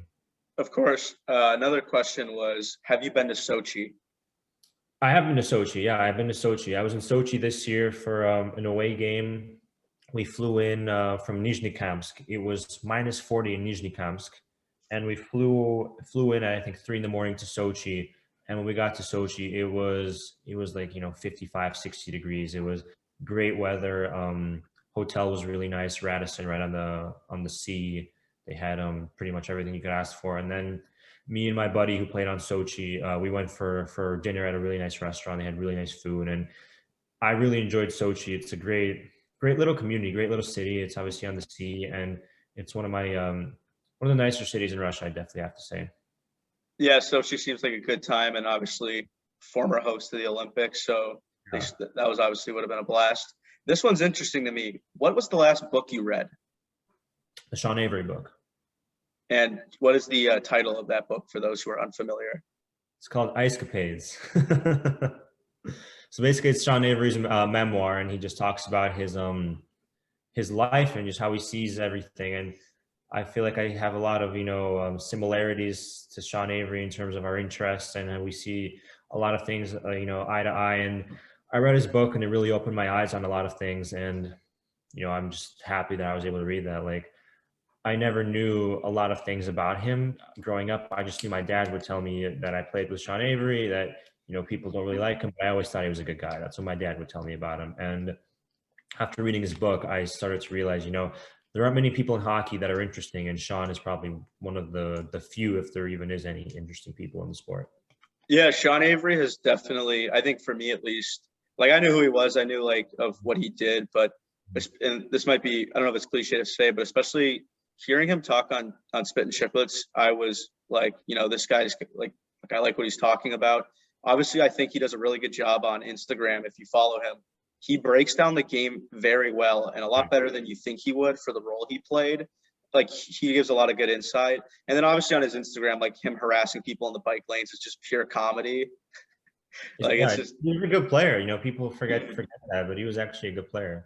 And funny thing also I should mention about Sean Avery was he was a teammate of Igor's dad the last cup they won in Detroit when his dad was there. Yeah, my dad still tells me stories about him. So he didn't play much, but he had an impact in the locker room. That's for sure. Of course, and obviously a film star now. Yeah. This one's also funny, obviously talking about our last topic. What is your favorite movie scene? And this one's obviously tough because there's what's one scene out of a many, but if you want to choose like 2 or 3, like that's fine. I think I know one of them. I think there's a couple. serious answer, my favorite scene would be the ending of Once Upon a Time in Hollywood. That whole sequence, when I saw it in theaters, I almost died laughing. Like, it was incredible. The entire theater blew up laughing. It was one of those things where you felt like you were at a sporting event cheering for something and not at a movie theater watching a film. It was incredible. Mm, In terms of like a funny answer, it's the baseball scene from Twilight. yeah. It is so bad. It is so bad that it's funny. Like, it's so outrageously just like what is going on that like you can't help but respect them for their goal and what they were trying to do. But it kind of works. It kind of works with the music and the baseball, and like it's too much, but it might be enough. You know, it's it's funny, but I don't know, man. It's like it's got this lore to it too. A lot of people like look up to that, and it's like trending all the time on like Twitter. No, it's a special piece of art because not often does something from a horrible movie get remembered so vividly and so many people enjoy it. So because of that, it's up there. Yeah, of course. I would say like kind of a serious answer. I would say it'll go back to the last round we played, but I'm gonna say the interrogation scene between the Joker and Batman in The Dark Knight. I mean, just the interaction between those two is so interesting to me, and it's weird because there's a little bit of relevance today when the Joker says, "You'll see these so-called civilized people, they'll eat each other." And I think we saw that in real life when people at the beginning of this pandemic were fighting over toilet paper and doing things like that. And it hit me when I was watching. I was like, yeah, people are turning on each other. And so there's that. And then obviously what's also interesting is when Batman slams his head on the table and he goes, "Never start with the head." Victim gets all fuzzy. It turns out later on that when he gives the addresses for Rachel and Dent, he switched them, which he obviously knew he was doing, but to the viewer, you're like, he must have switched them because he was dizzy from the first strike of the head. And then it's just also interesting how pissed off Batman gets as that goes on, and how the Joker is just laughing in his face and is like, "No matter what you throw at me, there's nothing you can do." So there's that. And then for funny answer, another movie I watched during lockdown, I think people need to watch, I think it's on Netflix, is The Naked Gun, Files from the Police Squad. This movie, like, I was watching this with my mom. We were pissing ourselves laughing. And the one scene in particular is when he's in Ricardo Montalban's office, and he like it's just slapstick. Things go awry, like it sets it on fire. He crawls outside and he's like climbing the ledge, and there's these gargoyles. So like they have like, boobs on them. So he grabs them and kind of swings, and then ends up grabbing like an actual woman's boob, and then she screams, and then he falls down. Like the statues also had like they had a dick, so he grabs it and then like turns it up, and then like it cuts to the statue and he's smiling. Like the movie just has so many moments like that. And there's even one also where the airbag goes off and he crashes, and the airbag turns the car into drive, and it drives by, and he's like, "Hey, did anyone get a look on that guy?" There's just so many classic moments like that. Now another interesting question is, let's see. Another question is, what's one thing you do to prepare for a game mentally? I don't really do anything to prepare. I just go out and play. I don't really believe in like, preparation or anything like that. For me, if I ever prepare, I don't play well. So I just like to I like to have fun with it before games. I like to, play some soccer, throw the football around. If there's a basketball hoop, try to do some fun, fancy dunks or something like that.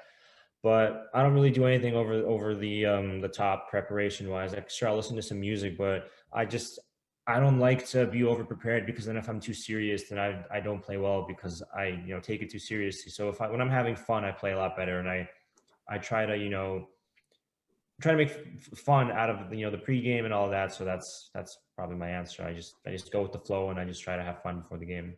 Yeah, a great quote I heard, and this is from the late great Kobe Bryant. Kobe said, "If you ever find yourself nervous before a game, it's because you didn't prepare well enough." So at least for me, I try, and obviously I'm not at the level you are, but I try to at least make sure I do everything in my power to prepare. And I think that's all you can ask for, is make sure you're prepared. No different than in school when you study. If you're not nervous for a test, you study the right way and things like that. So, I mean, yeah, you don't want to overthink it.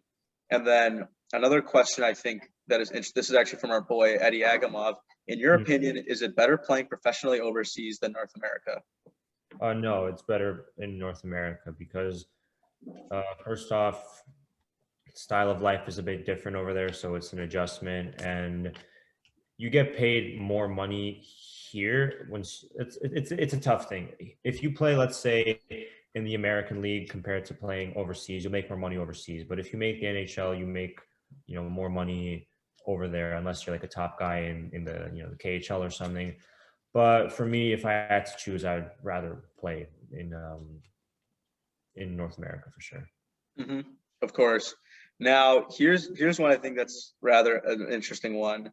I just want to know if we could like go on a date. One of the listeners submitted that one.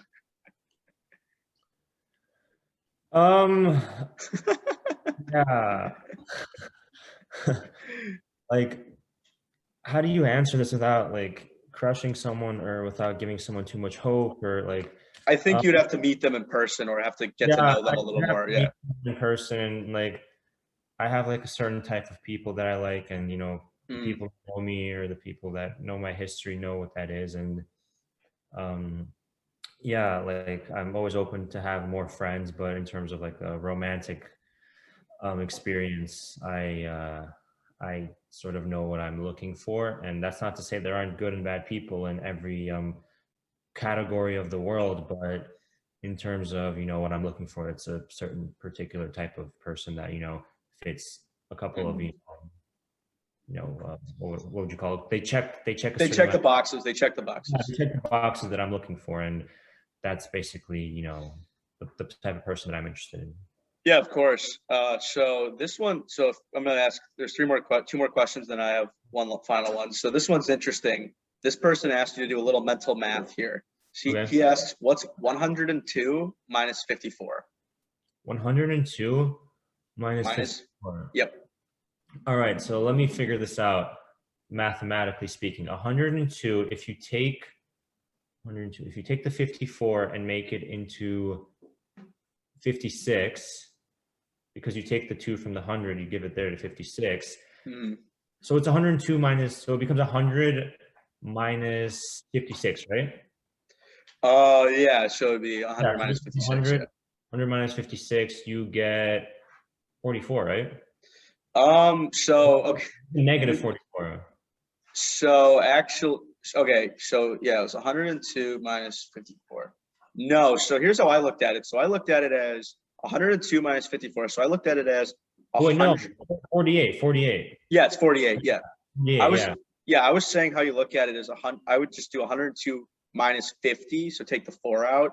So that means so that would be 52, and then you minus 52 minus 4 is 48.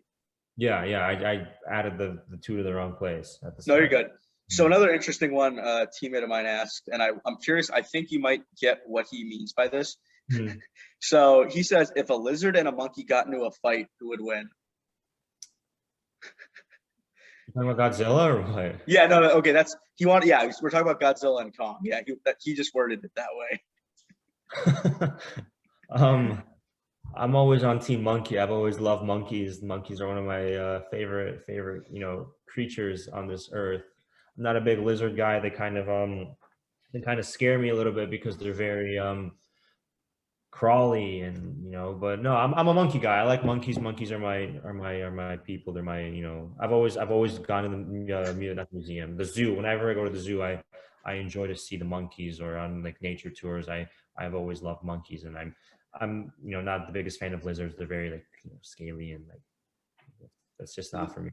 Now, for me to play devil's advocate here, I actually like lizards, and as weird as that sounds, I don't know, I just thought reptiles was kind of cool, like how they looked, how they like what they do. Obviously, like the geckos or lizards you get at the store. Not Komodo dragon, I'd be a little more afraid of, like the ones that can like basically eat you in half. But I mean, Godzilla, I mean, he also breathes fire, so there's that too. But I mean, you'd have to watch the movie to find out.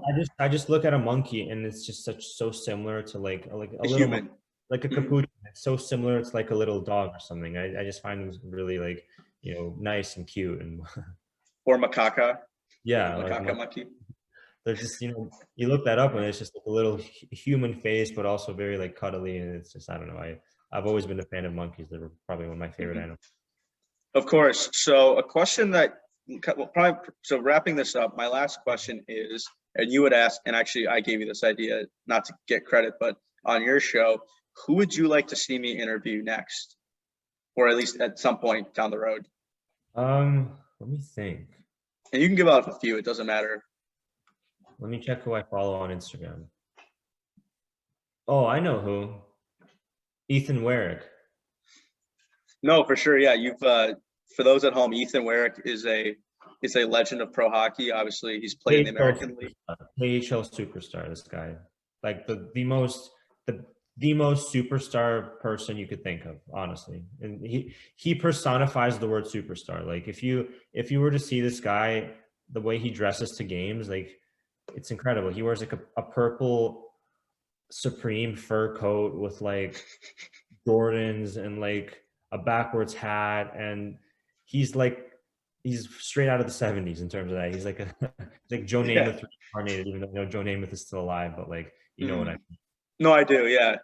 I think that would be a very, very interesting interview. I think from what you've told me, like there's a lot of stories, there's a lot of potential to mine out of him. And yeah, he spent, time in multiple leagues. So I think that would be very cool. So also where can people find you on social media? I know you're a lot of places, but feel free to plug yourself here.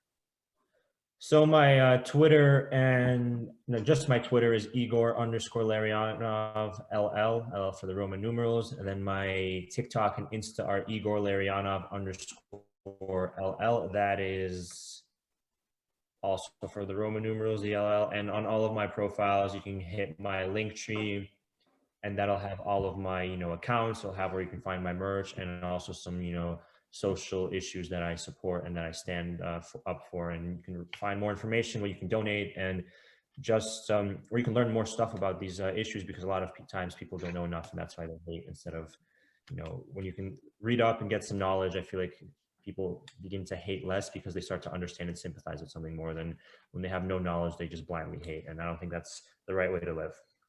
No, absolutely not. And for those that are going to see the visual on YouTube, I wanted to stand up real quick and show you that I'm wearing some merch in Igor's honor. He actually created this. This is his idea. And I think in your social, is that where the link is to buy some merch? It's in my link tree. It's in all of the bios on all of my Twitter, Instagram, TikTok. The link tree, you hit that and it literally just says merch. You press that and you go on the website, and you pretty much can find 50 or 60 items worth of IL-69 stuff, and it's some great clothes, great designs, and it's some cool stuff that you can wear. There's some fanny packs, there might even be some masks. So there are. Yeah, so just get it while you can. It's going hot, so make sure to support the brand. Absolutely. And great thing is I got this just in time for this interview, and yeah, he's killing it with this. So Igor, thanks for being my first guest. I had a lot of fun talking, kind of a natural conversation, just like normal. And Igor will be coming on in the future, especially I have some plans when I'm in LA for some in-person interviews. So I can't wait for that. So thank you once again for being my first guest. Of course, PK, thanks for having me, man. I look forward to seeing your show grow, because I know you know a lot of cool people, and you can really hold a conversation well. So I'm excited to see where this goes. All right, that was Igor the second. That was my first episode, and it's kind of funny to see how far I've really come in this half a year since I started. It's pretty crazy, but I think I've picked up on things, and I've learned things, and yeah, I didn't think of anyone better to start my podcast with than my guy Igor, who I can report he'll be coming on the podcast pretty soon. So stay tuned for that episode of him as a recurring guest. Okay, our next piece is from Mikeal Hakkarainen. So what's not actually covered in this is that this is before he got traded to Vegas for Fleury, which, I mean, all time move, just seeing his name next to Flowers, just crazy. But yeah, that was before that. So without further ado, I'm going to send it over to Mikeal Hakkarainen. wanted to ask you was Igor had he messaged me. He wanted me to ask you about your steps.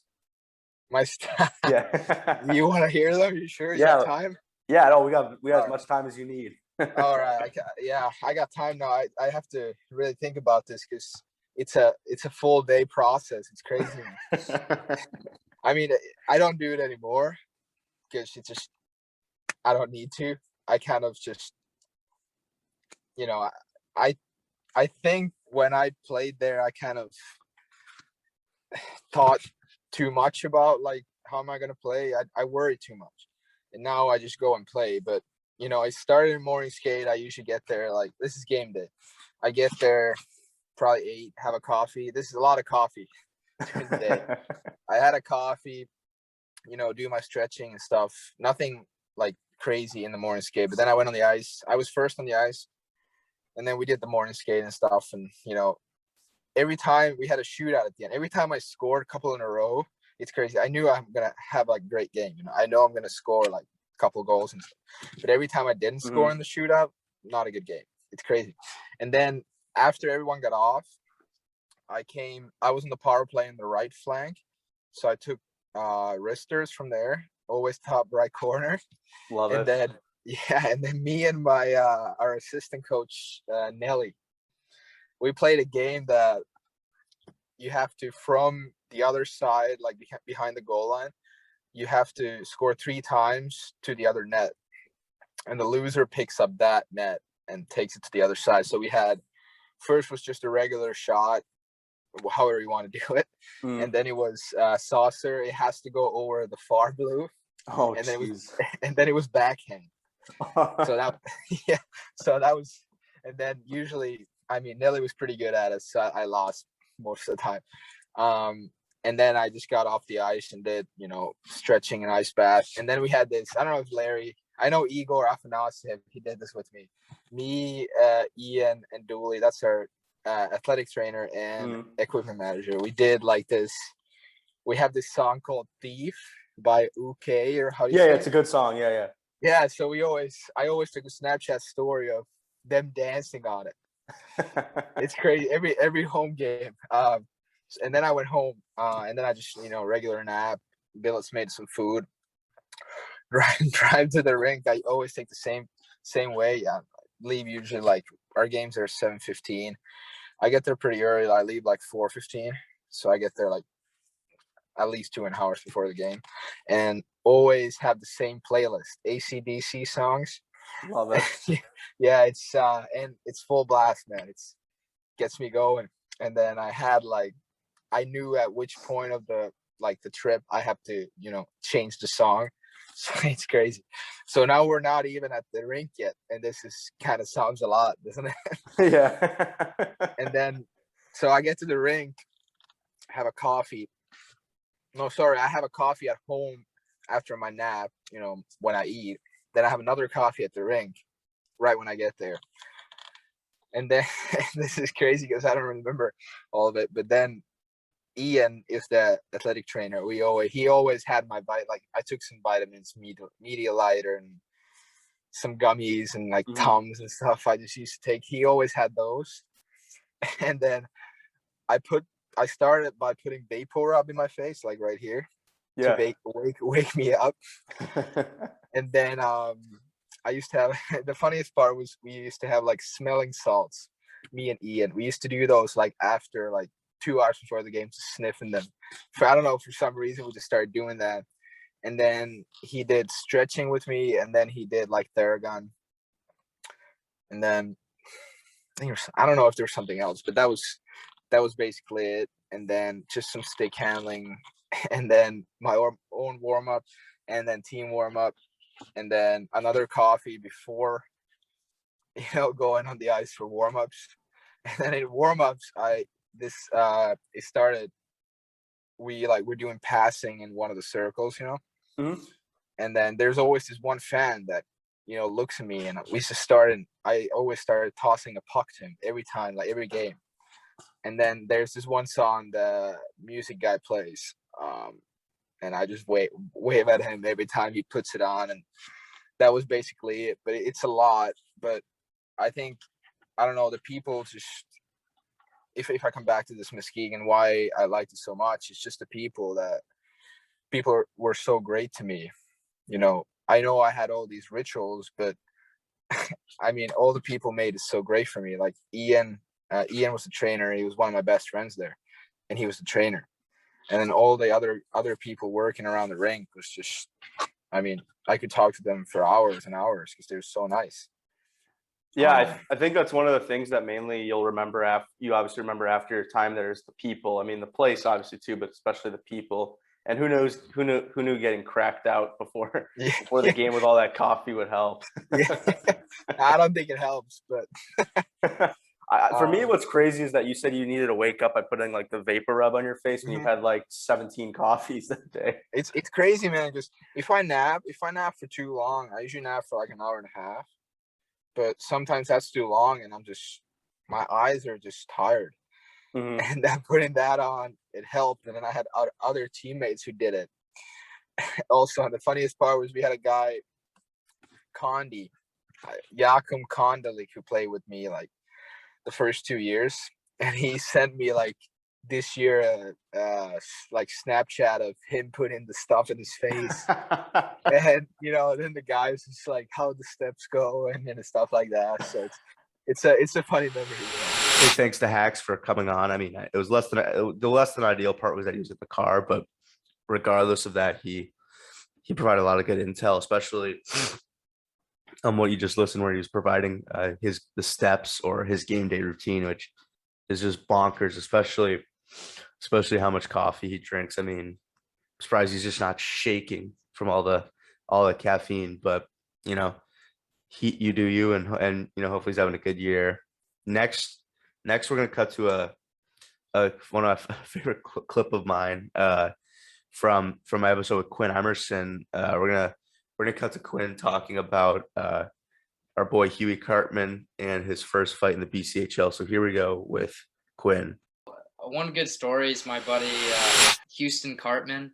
Oh, yeah, Huey, who's Team White member. Yeah, there's a few funny stories, but I'll tell this one. Like before that, there's this guy named Landon Fuller. He's like the toughest guy in the BCHL, and this is Huey's probably second or third junior game. He decides he wants to fight him. On the draw, like you need to watch it, but like on the draw, you just see him. He asks Fuller, "You want to fight?" The guy just looks at him, starts dying laughing. And then right when the puck drops, Huey slashes his ankle as hard as he can. And then they line up then he throws his gloves down and the guy's looking at him like he wants to kill him. And then they're lined up, fought. Huey had a pretty good, he won it, I think. And he's on top. And then he has a few photos on Instagram. He tagged McGregor, like he was pumped about it. And that guy, I'm pretty sure, because later that week, a player on that team got traded to us, and I asked about it. He punched a hole in the wall because oh my goodness, so rattled that he lost a fight against the Houston Cartman. So, yeah, that's a really good story. Thanks to Quinn again. Yeah, that clip, man, I'll tell you, that clip is still funny to me, especially.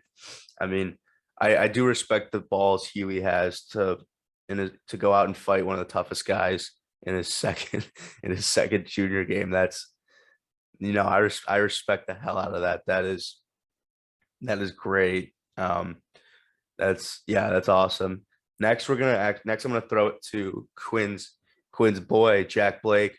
This was a really fun interview I had at the time. It was awesome. And especially I think the highlight of the interview was him talking about the 6-man tournament for volleyball and just all the theatrics and everything around with Josh Richards, and especially him getting pantsed and the inside scoop there. So we're going to toss it over to Jack right about now. All right, our next guest is currently going to be playing in the Ontario Junior Hockey League this upcoming year and is currently committed to Bowling Green State, which was his father's alma mater. It is Jack Blake. What's going on, Jack? Hey guys, what's up? Everything's good on this side. Good to hear. So, so first things first. So, if you want, you can swear a little bit on the podcast, but if you do, it's gonna cost you a little bit. So it's gonna be $5 for every time you drop an F-bomb. It's going to be a donation to just like your local food bank in LA, just something charitable to do. So the first thing I actually wanted to bring up was you played in the 6-man volleyball tournament a few weeks ago. What was that? What was that experience like? It's pretty cool. We had a team of just a bunch of hockey guys.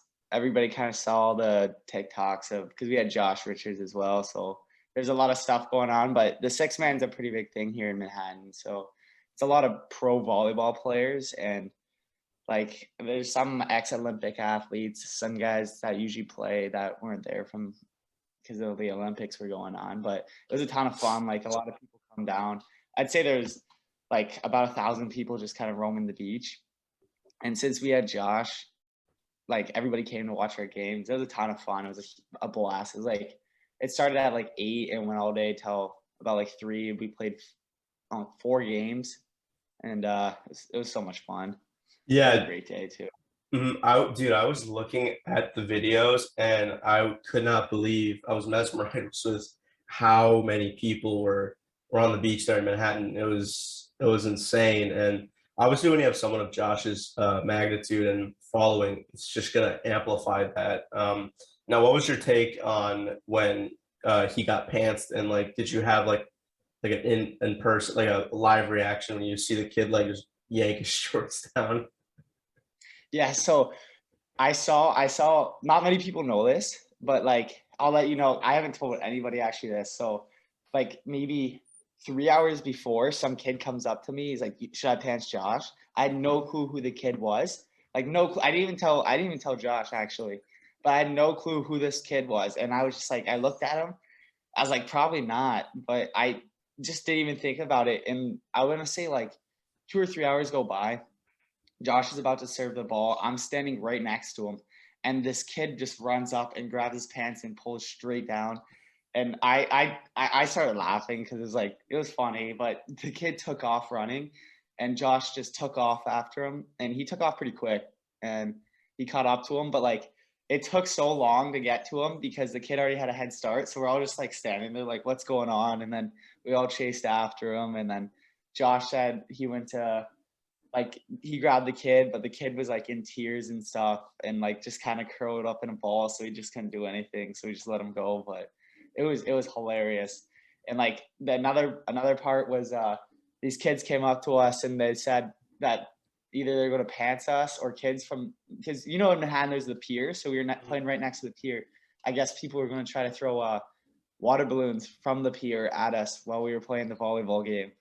It was so jokes, like.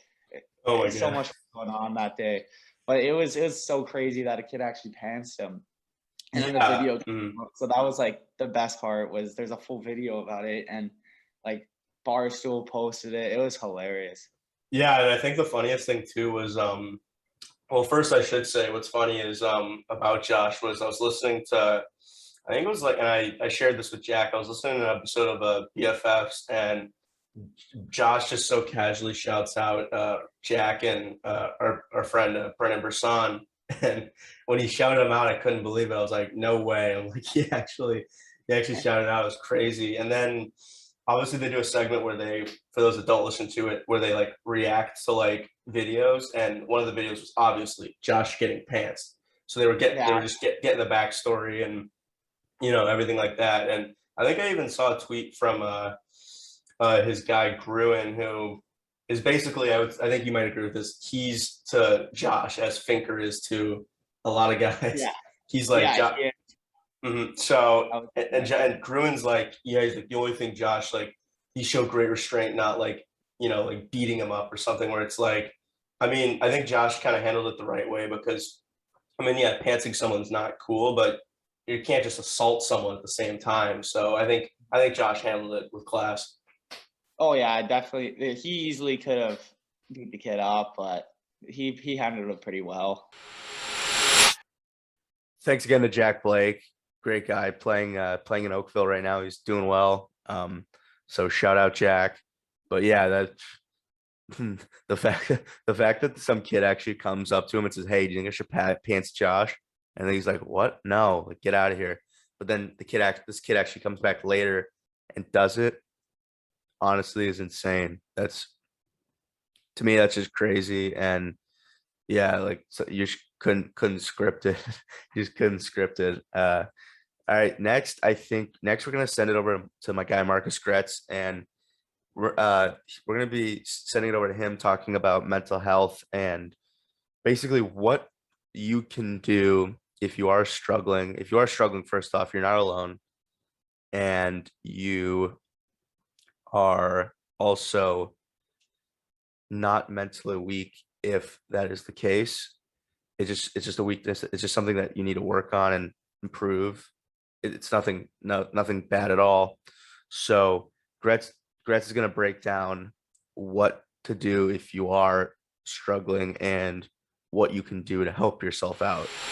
I think that's kind of overlooked and not really talked about that much in today's world.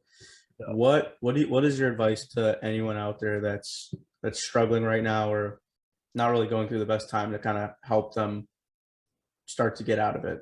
Yeah, I think the biggest thing for me was I had to look at the people I was surrounding myself with too, and I took a really long look and I said, these people aren't going the direction I want to go in life. They're partying a lot. They're out a lot. They're not training enough, and I just said, that's not good. And so I took a long time off social media, like almost a year. And I just fought every demon in myself I could, my depression, my anxiety. I would purposely go out of my way just to make myself upset and learn how to handle it and how to deal with it. And I think the best piece of advice, though, I could say is just take one step. No one's going to come and tell you to turn the TV off. No one's going to come and drag you out of bed. That's up to you. And I think a lot of people are waiting for someone to say, get it together, but no one will, because everyone thinks that's what's making you happy, but deep down it's eating you alive. So, take one step, go to the gym one day. If you don't want to go the next day, you don't have to, but it's winning little battles here and there, looking back and acknowledging you won the battle. Mental health is something very hard to talk about too. And, everyone has a different story. Everyone has their own story. Everyone has their own things they're battling with. So, yeah, you just have to take a step, and everyone has different ways to cope.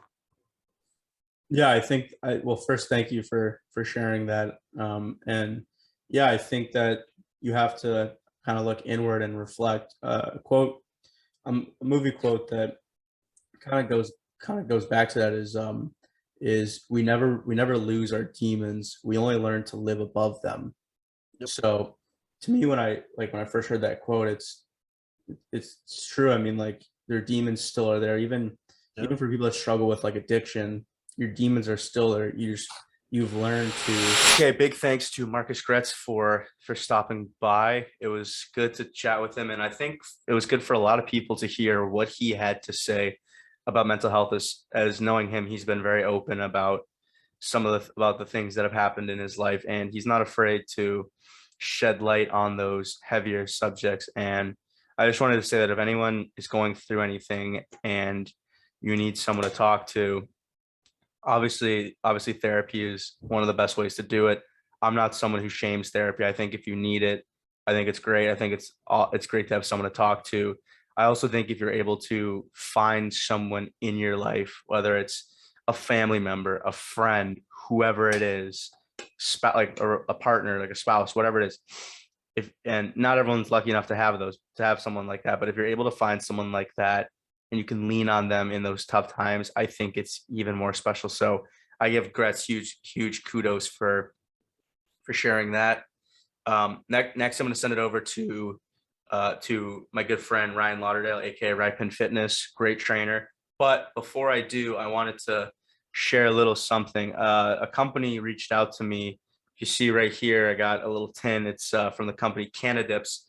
Canadips basically is a CBD company in Northern California, and they sent me a bunch of tins of their CBD dip. So if you're someone out there listening who dips tobacco, then I highly encourage you to give the Canadips a try, as it has no nicotine, no tobacco, no THC. It's all all natural hemp, it's CBD. It's relaxing. It's very good. It's got 10 milligram pouches. Each pouch is 10 milligrams. And if you want, go to canadips.com and use promo code Hughes15 at checkout. Basically, you're helping me out. I help you out with a discount. So once again, that's Canadips and it's Hughes15 at checkout. And right now we're going to send it over to Ryan Lauderdale. Okay, so our next guest is a strength coach and he is a Nike master trainer. Those that know him as Right Pen Fitness. It is Ryan Lauderdale. What's going on, Right Pen? What up? Doing pretty good. Not much, just doing my thing. So the first question I had for you was, so it's no secret you've known our boy Brennan Brisson for a number of years now, and you've become close with him. I'm curious to know, how did that relationship start, and how have you seen him grow over the years? Well, it started through his dad, Pat. I knew Pat before knowing B. Pat saw a skill that I had, wanted to train with me early on. And I mean, B and I have been just cultivating our trainer, athlete, now is more than that, his friendship since he was about 14. And it's been great to see his development as an athlete, more so as a young man. And now getting into very soon the professional ranks, being that he was drafted with now, it was like 2 draft classes ago now. It's flying by with COVID and everything. But it's great to be a part of the process and see the development, of not just a person, and like I just talked about, but also like those other things, when people see, when I hear, straight from, the scouts or, other people that are close to B as far as things that we need to work on. And then we work on those things and other people are like, wow, we can see that change in the development in him. Those things that we thought might have been missing with him, but we see that it's there and he has that within his game now. It's a special thing for me to see that. Yeah, for sure. And correct me if I'm wrong, anyone that does not know, so the draft in 2020 when Brendan got drafted was virtual due to the pandemic. And so you had all these players that were drafted, they were at their home and there would be a camera that would take them into that view. And Right Pen was lucky enough to actually fly out from LA and go to Ann Arbor, Michigan, where Brendan plays at Michigan, and actually be there. How was it? What did it mean to you to actually get to be there in that key moment for Brendan? Man, it was a special thing. I think it was a special thing for anyone that follows professional athletics. And, draft day, everyone knows how big that is and how big of a special moment that is. And, we were all a little bit, I think the world was bummed, and kind of let down because of COVID, but understanding because of what COVID has done to the world and its impact on the world. We couldn't be there live and in person. And then also I had to take a step back and look at it and say, like, wow, had it not been for COVID, there would have only been a very short amount of tickets available for, immediate family to be there in attendance had it been on the big stage where you're so used to seeing with the NHL draft. And I wouldn't have been able to be there. And so for me, because of everything that had transpired, I was able to be there for B, for the fam, to support and to be there and, and experience that with them. So it was an extremely special thing to be a part of. Yeah, for sure. And obviously, if you see the video, Right Pen goes after Jordy, who you also trained Jordy. Tell everyone at home, what's it like having both of them in the gym? Because I talked about this, I think last episode with Quinn, was that sometimes when both of them are in the gym at the same time, it can kind of be chaos. Well, that's what just about any brother dynamic. It can be like that. Well, but the thing is, they're both highly competitive. They both are very, very, A-type, very like driven competitors, and they feed off each other as well. So like that's one thing that if anybody's like in the gym around them, but at the same time, that's what they're seeing.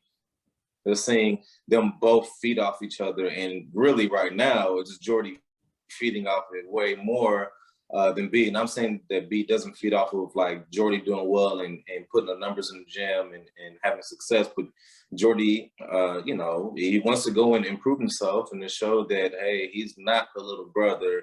Know me as, Jordy or Jordan Brisson and what I do on the ice. And that's what we talk about all the time. It's part of the right way is putting numbers on the board. And so, that's what it's about, showing why you belong and honestly putting the full piece together. We're in the gym training, we do stuff on the field, we go to the sand, we go out, we do all these things in order to improve performance. And so at the end of the day, we want to see that improve, and you got to show. Yeah, I think that sibling rivalry is actually rather healthy, and I think it's good that they're pushing each other, because then other guys that are in the gym, it'll push them as well. Yeah, I think everybody feeds off each other as far as that competitive dynamic within the gym or on the ice, especially like summertime skates and everything that we do. And I as a former athlete, I've seen that is the best environment to want to be in. When I take from like the football world and I look at those teams that are the best, let's say in the collegiate ranks, those teams that are the best, they're the best because they get the best athletes, because they compete every day. If you listen to what Nick Saban talks about, what Nick Saban preaches, or even back in the day, in the glory days for USC when Coach Carroll was here, they talked about competing, and they want players and athletes that are there to compete.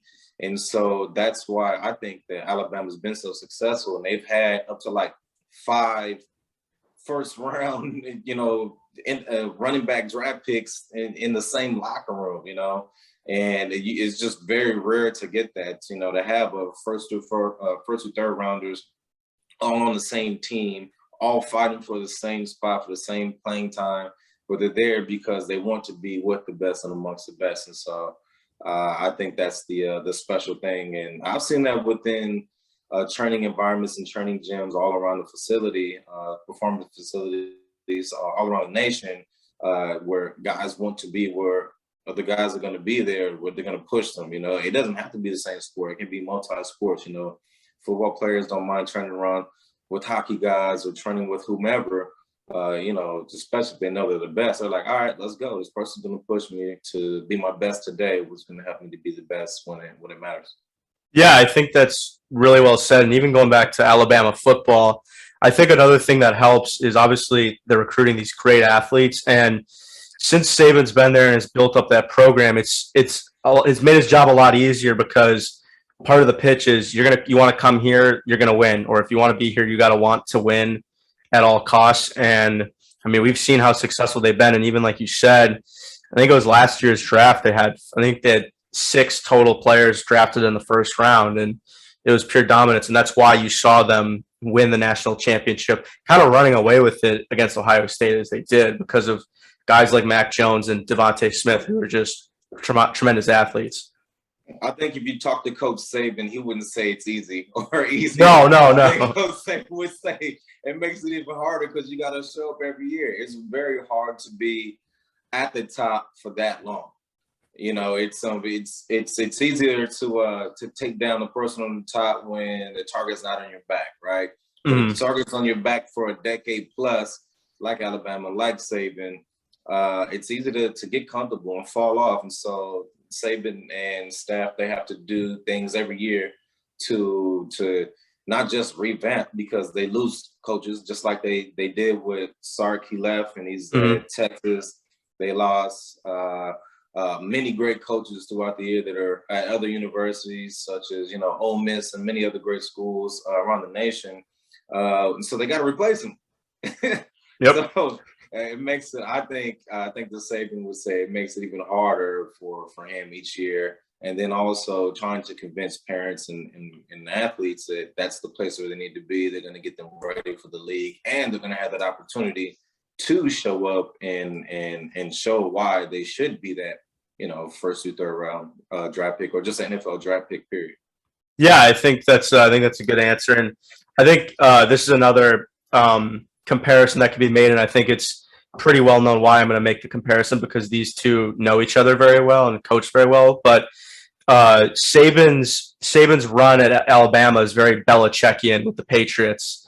And I know the Patriots they had a rebuilding year last year, and they're 0-1. We don't know how they're going to turn out this year, but it's very similar in the fact that they are both very smart coaches, and that they both have been able to get the most out of their players. And yeah, I think if there's any coach who's as good at their job of developing guys for the league, I would say Saban is. I would say he's number one on my list, if not top 5. I would say that there's no coincidence with that. No, absolutely not. Saban and Belichick, it's well known now because they had I think an HBO special or Showtime. They do, yep, HBO. Where they talk every year, and they just talk football and they just talk shop. All right, so within that, that's no coincidence because they've been doing that since they were on the same coaching staff with the Browns. Mm-hmm. Right, and then them both going off and finding their own, cementing themselves within the legacy of football in both arenas, whether it be NCAA and the NFL. But I think there's a deeper connection for them, and I think it goes back to national pride, right? With them both being like Croatian descent, and so I think there's a lot of things there that has them tied to each other, that has created this bond, and football was helped to solidify that bond, their love for it, their passion for it, and then their passion for winning, and then also player development. I think when you look at any professional sport, it's more about like player development, how you can get the most out of the player. And I think when you look at college athletes, especially college coaches, it's it's a mixture of personal development, right? How can I turn this like boy into a young man? And then also you have to develop them as an athlete on the field or on the ice or wherever they're at on the track, so that you're seeing them getting better year in and year out. Yeah, absolutely. And I think another thing that's interesting, I don't know if you heard about this, but one of the Alabama quarterbacks, because of the new name, image, likeness rules, he's already made $1 million before he's even played a game with Alabama.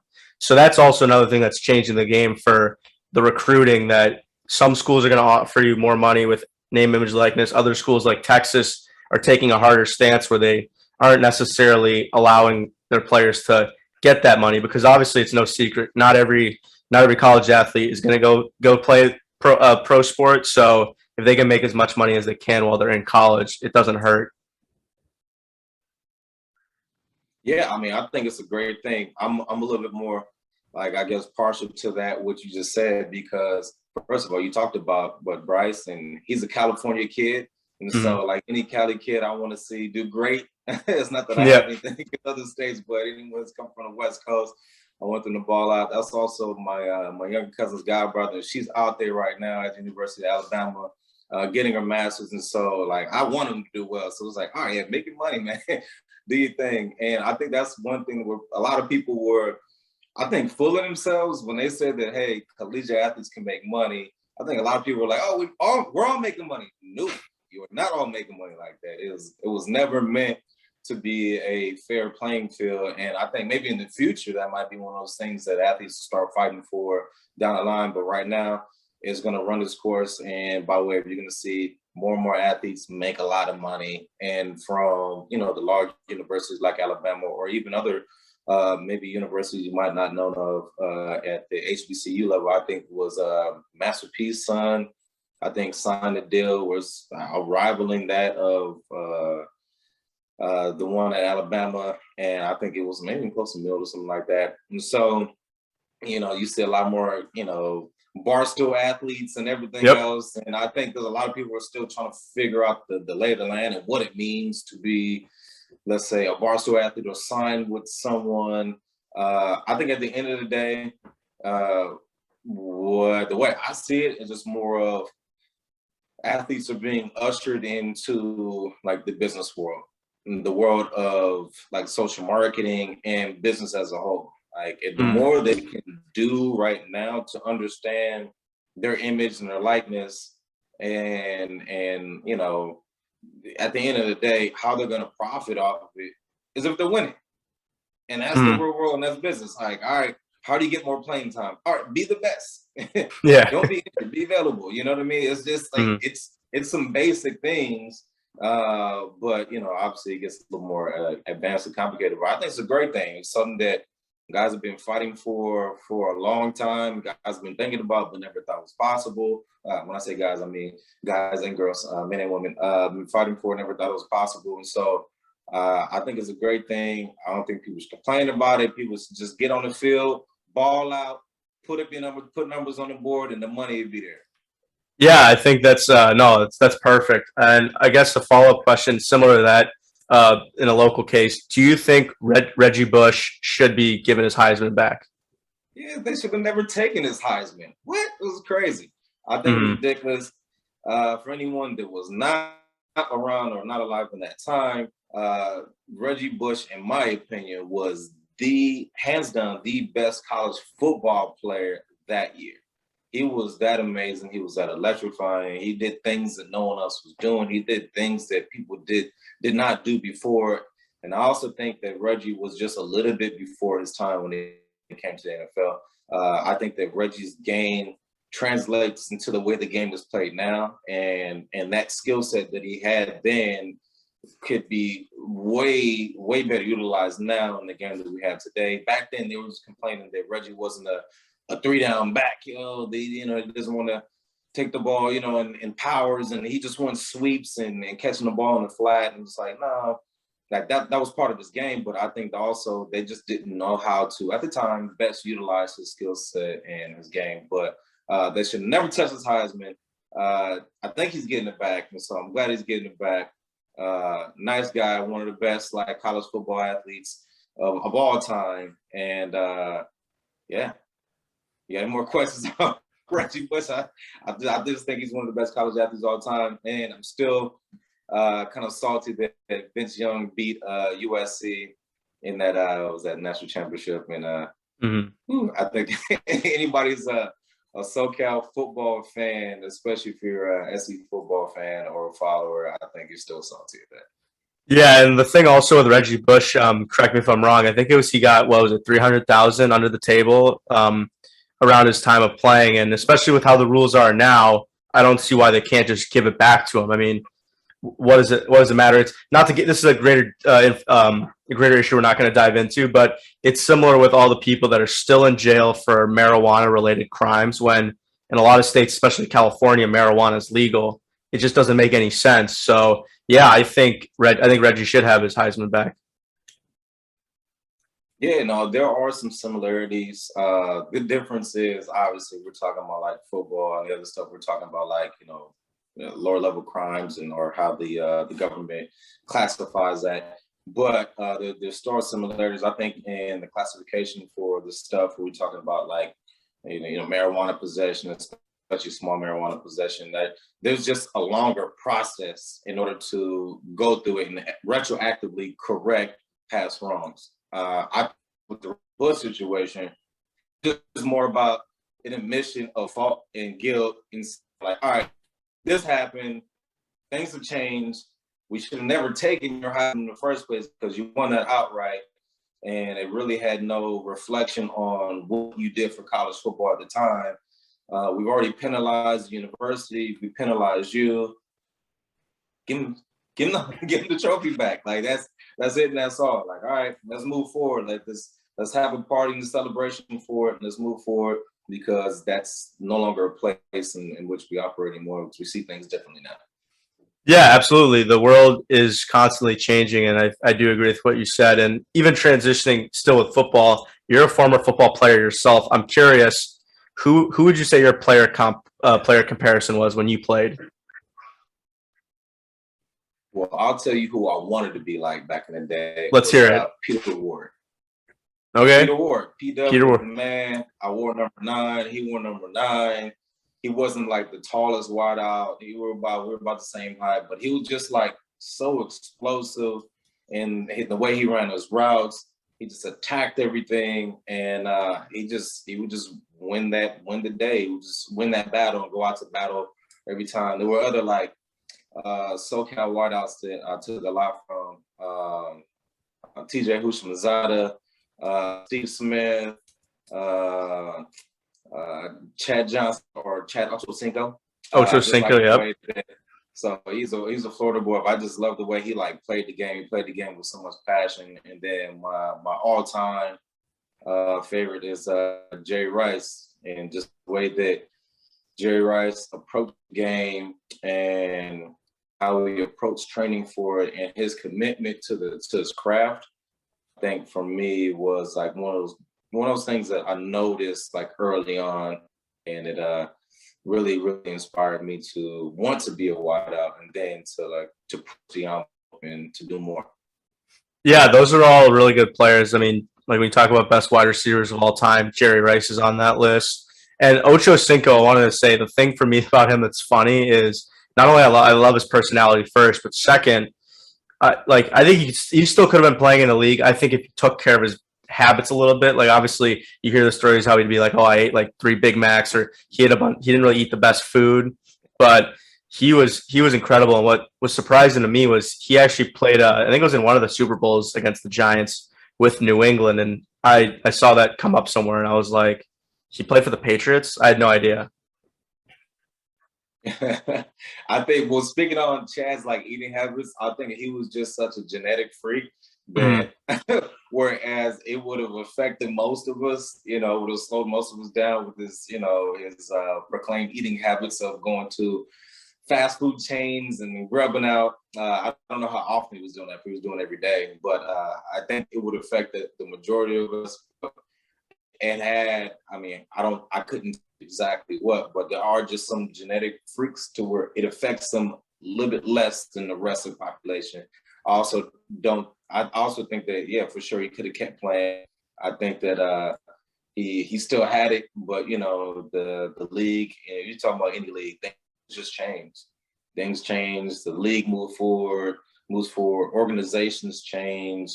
Coaches and what they're looking for as for what they're identifying positionally, what they think the organization needs at that time to move forward, to be competitive, to win a Super Bowl, to win a cup, or to win, an NBA title. Like everything changes. So it's not just clear cut, like, oh, this guy's been the guy for 10 years and so he should just get a job. I'm like, yeah, but no. There's a lot that goes on. And then like interpersonally, like how will you get along with, staff, organization? Are you a locker room guy? Like there's all these things that play into it. There's a lot of guys at home right now wishing they were going into camp, for the NHL, or guys right now sitting at home wishing that they were going to get a call for the NFL, or, get a call to go into even the D League for the NBA. But they're not. And there's a whole lot of reasons for that. I'm not saying that it's like their fault or, just someone else's fault. There's a lot of different reasons. But just going back to Ochocinco, I still think he had a couple more years left. But, there's a lot to it. It's more than just black and white on why somebody's not playing. Yeah, absolutely. There's a lot of factors that for sure go into it. And yeah, I think he also was big, especially with his personality. Like even on Hard Knocks, he was on Hard Knocks and he was obviously a fan favorite there for whenever he was mic'd up. And just like, even if you can, everyone should look this up, like Ochocinco mic'd up. He's got some of the funniest sound bites. Like there was one game he was like, I think he was like, if this guy denies me the ball any time in the game, whether it's like two-man coverage, like whatever it is, he's like, I'll give you my game check to the coach. Like, just, I don't know, not many people would say that, but it's just how Ochocinco was. This is personality. Able to back it up. No. And he's not a wide receiver, but it reminds me of a quote from Coach Prime, Deion Sanders, where he goes, he basically said, if you're playing against, if you're in Florida State, and you're playing on my side, well, you're going to be hearing the band playing because I'm going the other way with it. Yeah, pretty much. Yes. He was one of those guys that he backed it up every time. So that's why he was Prime. Like, he got that nickname because he was, and honestly still is, Prime. Coach Prime is prime time. He's doing a great job down at Jackson State. And, it's like one of those things that, you can still look to Coach Prime and find so much inspiration and admiration for what he's done and what he's still doing. It's hard to be relevant that long. It's hard to be on top for that long, and to be the best for that long. Because when you got the target on your back, people are coming for you. Yeah, you have to truly be ready to go day in and day out. And I'm rooting for. I'm hoping Jackson State does well. I hope he does really well. And I know there's a documentary that they made with Barstool about him at Jackson State. So I look forward to watching that. So is there anyone current day in the NFL? Because I know we're going into week 2. Week 1 just happened. Who do you like watching, like player-wise, in the NFL today? Oh my gosh, like there's so many people. Like, where do I start? Let's go wide receivers. Let's go because your position, you're a wide receiver. No, I'm gonna start with quarterbacks. Okay, that's fair. Yeah, go ahead. Yeah. Kyler Murray. I mean, obviously, you got the man himself in Kansas City. Like, how can you not? Mm-hmm. You got the former MVP in Green Bay. How can you not? I mean, the bad man. Russell. Yeah, I mean, bad man. You got Russell. Like, there's so many really good quarterbacks. I'm really interested in seeing how the season goes for Teddy Bridgewater. I'm really interested in seeing who actually picks up Cam Newton. I said it before week 1, especially when the Patriots let go of Cam. I was like, well, I think the most likely team to consider him is Washington, because Riverboat was a former coach. And then obviously what happened after week 1 with Fitz getting hurt. Yeah, that was sad to see, but it's a next man up kind of league. And so there's that. New England and seeing that situation, I think that they got their guy. I think they knew when they drafted him, he was their prototype of a guy. And there's nothing that, not taking away from Cam at all. I still think that Cam can be a true number 1 in the NFL of leading the team into the playoffs and getting back to, deep in the playoffs. I think he has it. I think that just that offense and the way it was set up and the way that they're used to operating with their systems, I don't know if that was the best fit for him. But I think that Washington with the good amount of defensive players they have over there and what they've been building over. Okay, PK here. So this hasn't happened before where I've actually had to jump in mid-interview like this, but I just wanted to let everyone know that while I was recording this interview with Rypen, I was having some Wi-Fi troubles. It kicked us off a few times of the call. So if there's points where the conversation starts at one point, but then it'll cut to something different, just bear with me that it was technical difficulties. Now let's get back to Ryan Lauderdale. Yeah, so we were talking about quarterbacks, and Kyler Murray is interesting to me because, like, I think he does a lot of things well. Obviously, he's very mobile, and honestly, if I were to take, if you said who would you rather have, Kyler or Lamar, I think I might take Kyler just because I think he can throw the ball a little better than Lamar. But a lot of people I know would disagree with me on that. Yeah, I would disagree with you on that one. I think that I think Lamar has a cannon. I think he can be really accurate. He's shown that he can be accurate at the highest level in the NFL. You don't become an MVP just because you can run and just throw the long ball. I think that maybe Lamar might be putting a lot of pressure on himself because he's a winner. He's always been a winner, and people are expecting them to basically get over the hump. And as far as getting into the Super Bowl and then winning the Super Bowl. And so I think he just might be feeling that pressure. And sometimes when you feel the pressure, you do a little bit, maybe too much. Some might describe it as. And so I still have a lot of confidence in Lamar Jackson. And you can see that in the way he moves and the way he prepares for every Sunday or Monday or whatever game they're going to play during the week. And I have a lot of confidence in him. Yeah, and I think the one thing that's unfortunate also is that I feel like Lamar is compared a lot with Patrick Mahomes, or at least it's always Lamar versus Mahomes. And I know people hold it against him that he hasn't beaten them yet. And we'll obviously see this Sunday because Sunday Night Football is Chiefs at Ravens. So that'll be another test. But yeah, I feel like those two are always kind of inextricably linked together. I think they're linked together because they're both winners and they've been winning at a high clip in the NFL. But their games are just totally different. Their style of play is totally different.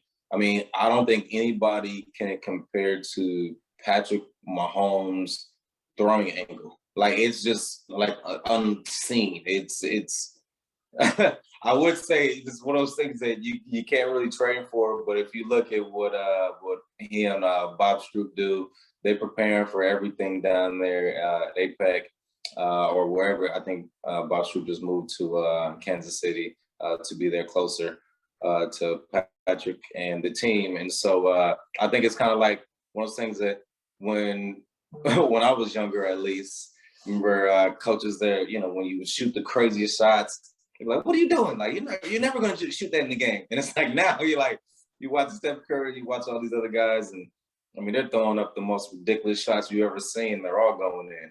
But a lot of it is because they prepare for it, because they have the strength, because they have the range, because there's such a threat on wherever they're at. The defender has to respect everything they do, which delays the defender in their attack and their defense. And so, yeah, he's a very, very special person to watch. He really is. And I think what's interesting too is I know there's a lot of pressure on obviously young players in the league now to basically come out of their draft and to be successful. But what people I feel like are forgetting is Mahomes sat a year behind Alex Smith, and he learned a lot obviously in that year sitting behind him. And so that's when he then took over, is when then you saw like, oh shit, this guy can actually ball. So I think that's lost on a lot of young guys today in the league, that it's like you have to produce right then, right now. Mahomes sat, Aaron Rodgers sat behind Brett Favre. Tom Brady sat, I think, behind Bledsoe. Yep. And like the list goes on and on as far as the greats that are currently in the NFL. You know, remember like Drew Brees he got shipped out of San Diego, and people thought his career was done. And so like, you know, sitting or, you know, playing from behind, kind of like being the underdog and getting a second chance. I think it's more of the mindset. And I think that's the biggest difference between what you got, what we see from the guys at the very top, is the mindset of kind of like, you know, how they handle adversity, you know. And because everyone handles it differently, I'm not going to say one way is necessarily better than the others. I'm just going to say, well, I might look more to the people that are doing it at a high clip, winning at a high clip, and seeing how they're handling the adversity and what type of adversity they're handling. Yeah, absolutely. And so for you as someone who works with a lot of younger players and even obviously athletes, I guess even of all ages, for anyone at home, what is some advice that you have to obviously help them out to become more of a functional athlete, or even just obviously just become better, you know, kind of with habits day in and day out? Yeah, I think there is a hot topic that's going around in the sports world and just kind of like pop culture. It is, mental health. And so whereas I'm not going to go down the pathway of telling everyone this, that, and the other about mental health, because I am not a mental health specialist. I will tell you, though, that what's being said now isn't anything new in the way that I see it, right? When I was younger, I used to hear a lot, oh, sports is 90% mental or 80% mental, and then that other 10 or 20% is the physical, right? When I was younger, I was like, what? Like, how? Like, you see the guys in the NFL? Like, these guys are massive. Like, no, that's physical right there. And whereas, like, that is physical. But the thing is, you know, when you make it to the highest level, everyone's strong, everyone's fast, everyone's smart, right? There still might be some people a little bit faster. There still might be some people a little bit smarter, a little bit stronger, a little bit bigger. But it's all the other stuff that happens when you're a professional athlete, right?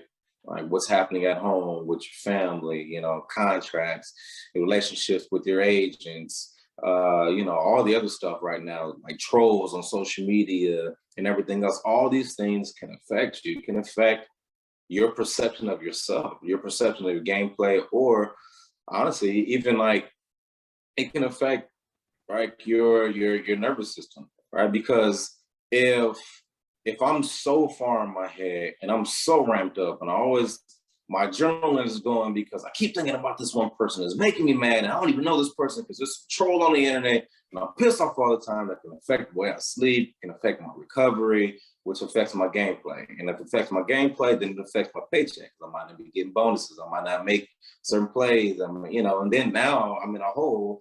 And then now I'm such a head case where you might be unconsolable. You might be, hard to coach. You might be, off in a meeting. You might be, like disengaged, and all those things it's just a snowball effect. And so, yes, mental, but it's just more of like going further into what that actually means, because there's a lot of things that can affect, one's mental state. But in talking about like young athletes and developing young athletes, I would say give me some time, man. A lot of people want it now. I understand, in the social media world we live in now, a lot of people get what they want now as far as like followers or fame or money and, other possessions and other things and experiences. I would say giving yourself time will be one of the best things I've learned, because just think about America and where we're at now. And, the reason why we love to be American and be in America is because of all that we have access to. America's the land of the free and the home of the brave. And there's just things that we don't have to worry about the same way that they do in other countries and other places in the world. And that took time to get there, and I won't go into the whole process of how we got there, because that's a whole separate conversation. It is, yeah. But I will say just giving yourself time is one of the things that you can do. So just being a little bit gracious to yourself and to others is one of those things that you can do, and showing up and being being like Brady, to be honest with you. Be like Brady, show up, be the pro, do the thing day in, day out, fully commit yourself to it. Don't be halfway in, be all the way in, and don't, we know what the outcome you want to get. And if your efforts, if your words, your daily actions don't align with it, you make those adjustments so you get back on course. Yeah, I think that's perfectly said. And what you just said reminded me of something Igor's sister, who I had on one of my first few episodes of the podcast, said was, everyone, like, it seems like society today is very based on instant gratification. And so basically when we were talking about that it seems like everyone wants things now, when, like you said, you need to just take your time. And even a phrase I think you're very familiar with is trust the process. Trust the work you're putting in, trust what you're doing. And more often than not, you're going to have a good outcome, especially if you're putting in that work. Yeah, I was looking at something, I don't know if it was like a Huberman podcast or something like that. And basically, I think they were talking about in this world, the world that we live in now, there are like a multitude of things, right? You can research anything to prove your point, right? Anything, right? There's tons of research is done, and so it's like whatever perspective you have. So some of it is like, yes, trusting the process, but then there's some of it is like kind of like blocking things out as well, right? You gotta know like kind of like where you want to be. I think that's why it's always important to have like a good team, and so you don't let certain things get close to you and affect your mental state and affect your perception of things. And then so you can have a little bit clearer focus, because you don't think about the 5 trillion gazillion things that are happening all at the same time. You get to put all your effort in, to those few things, and then you can be great at those few things of what's going to help you get to your end goal. Yeah, for sure. And I think one thing, at least, that was taught to me, at least from my father, was, and this is what I'm going to say to everyone at home, is worry about the things you directly control. So like what you were saying was all these outside noises, like these people chirping on social media, all these things that you can't control, like, what your teammates think about you, what your coach thinks about you, any of these things, you shouldn't worry about that. You should worry about what you put in your body, how much you sleep, what your attitude is, and especially what your work ethic is, because you'll know it doesn't matter if someone is, they're a first line player or they're a fourth line player. They have it in themselves to have a strong work ethic. You don't need any skill to have a strong work ethic. Correct. And I say the same thing, but I say it in my own words, which is control the controllables. But it's the same sentiment of, not necessarily worrying about, everything else is happening outside of you. And that goes with, I think, partly like knowing who you are and knowing what you want. I think there's certain things that can help with that, right? Having, like I said, a good team, meaning like a good family base, a good coaches that are able to impart, wisdom through training or through like other consulting. And all those things help with like exactly what you said, controlling the controllables. Absolutely. So another question I had for you was, when did you make the transition to be a trainer, and how did you obviously get involved with training hockey players, even though you came from a football background? Yeah, sure. So I, after like my football career, when I knew it was over, I knew that I was going to continue to be in the sports world. And so after college, I started working at a sports performance facility here in the LA area. We worked with a lot of NFL combine players at the time, just prepping guys for the combine and getting ready for the league. After doing that for a number of years, I worked also at a couple other large fitness chains. Kind of was always involved in both, like the sports side and the fitness side. At a certain point, I got involved with the large company. You might have heard when you talked about it earlier, Nike, and I was doing work with them all over the nation, and even went overseas for them for projects. And so at a certain point, when I was doing a little bit less like hands-on sports specific work, I knew I wanted to get back into it, and just an opportunity provided itself with hockey by way of the LA Junior Kings. And so made a plan. It was like a 3 to 5 year plan to basically, work with some younger guys, develop them, and then some pros and some kind of older guys would come, and that's exactly what happened. And throughout those years, it's been really fun time in the hockey world. It comes with its challenges. A lot of the challenges are communication, because I know football, we can talk football all day, but with hockey, it took me a while to I'll be real with you, as a person and group in the Wayne Gretzky era, but still never was a hockey guy like that. It was hard for me to watch hockey on TV. It wasn't until I went to a certain number of games at Staples and saw the Kings play that I was like, oh, okay, I get it. It was kind of like Will Ferrell from movies for me. It was like, I watched it the first time, I'm like,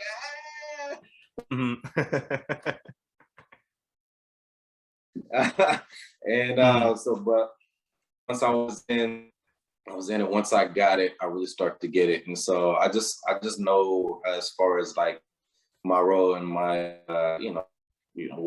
to get to the guys that I work with or to the sport. And I stay within my lane, and then honestly just expand even more. I think that I started to realize as a coach, as a person, just, like trust the process, but also being in love with the process, and love again, and love with having new experiences.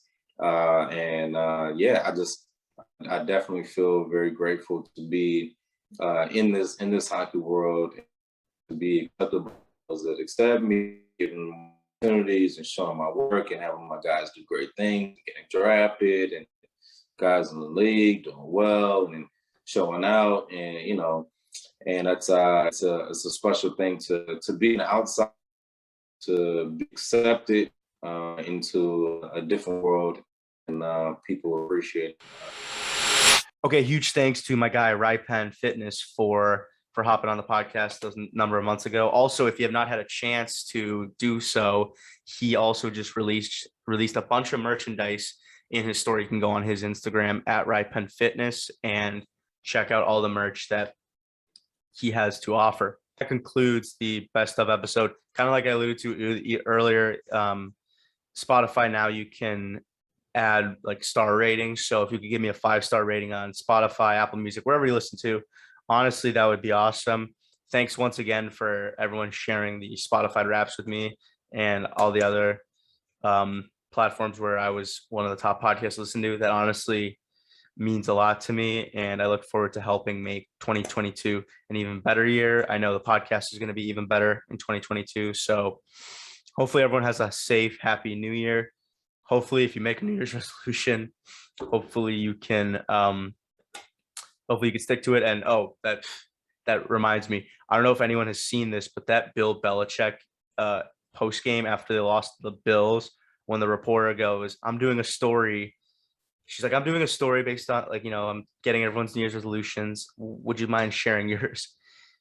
The audacity this woman has asking Belichick, who doesn't say much to the media anyway. He's a very secretive guy that way. And the fact that she not only asks him, of all people, but she asks him after they lose to the Bills, their division rival. Like, what? Yeah, it's crazy. Makes no sense to me.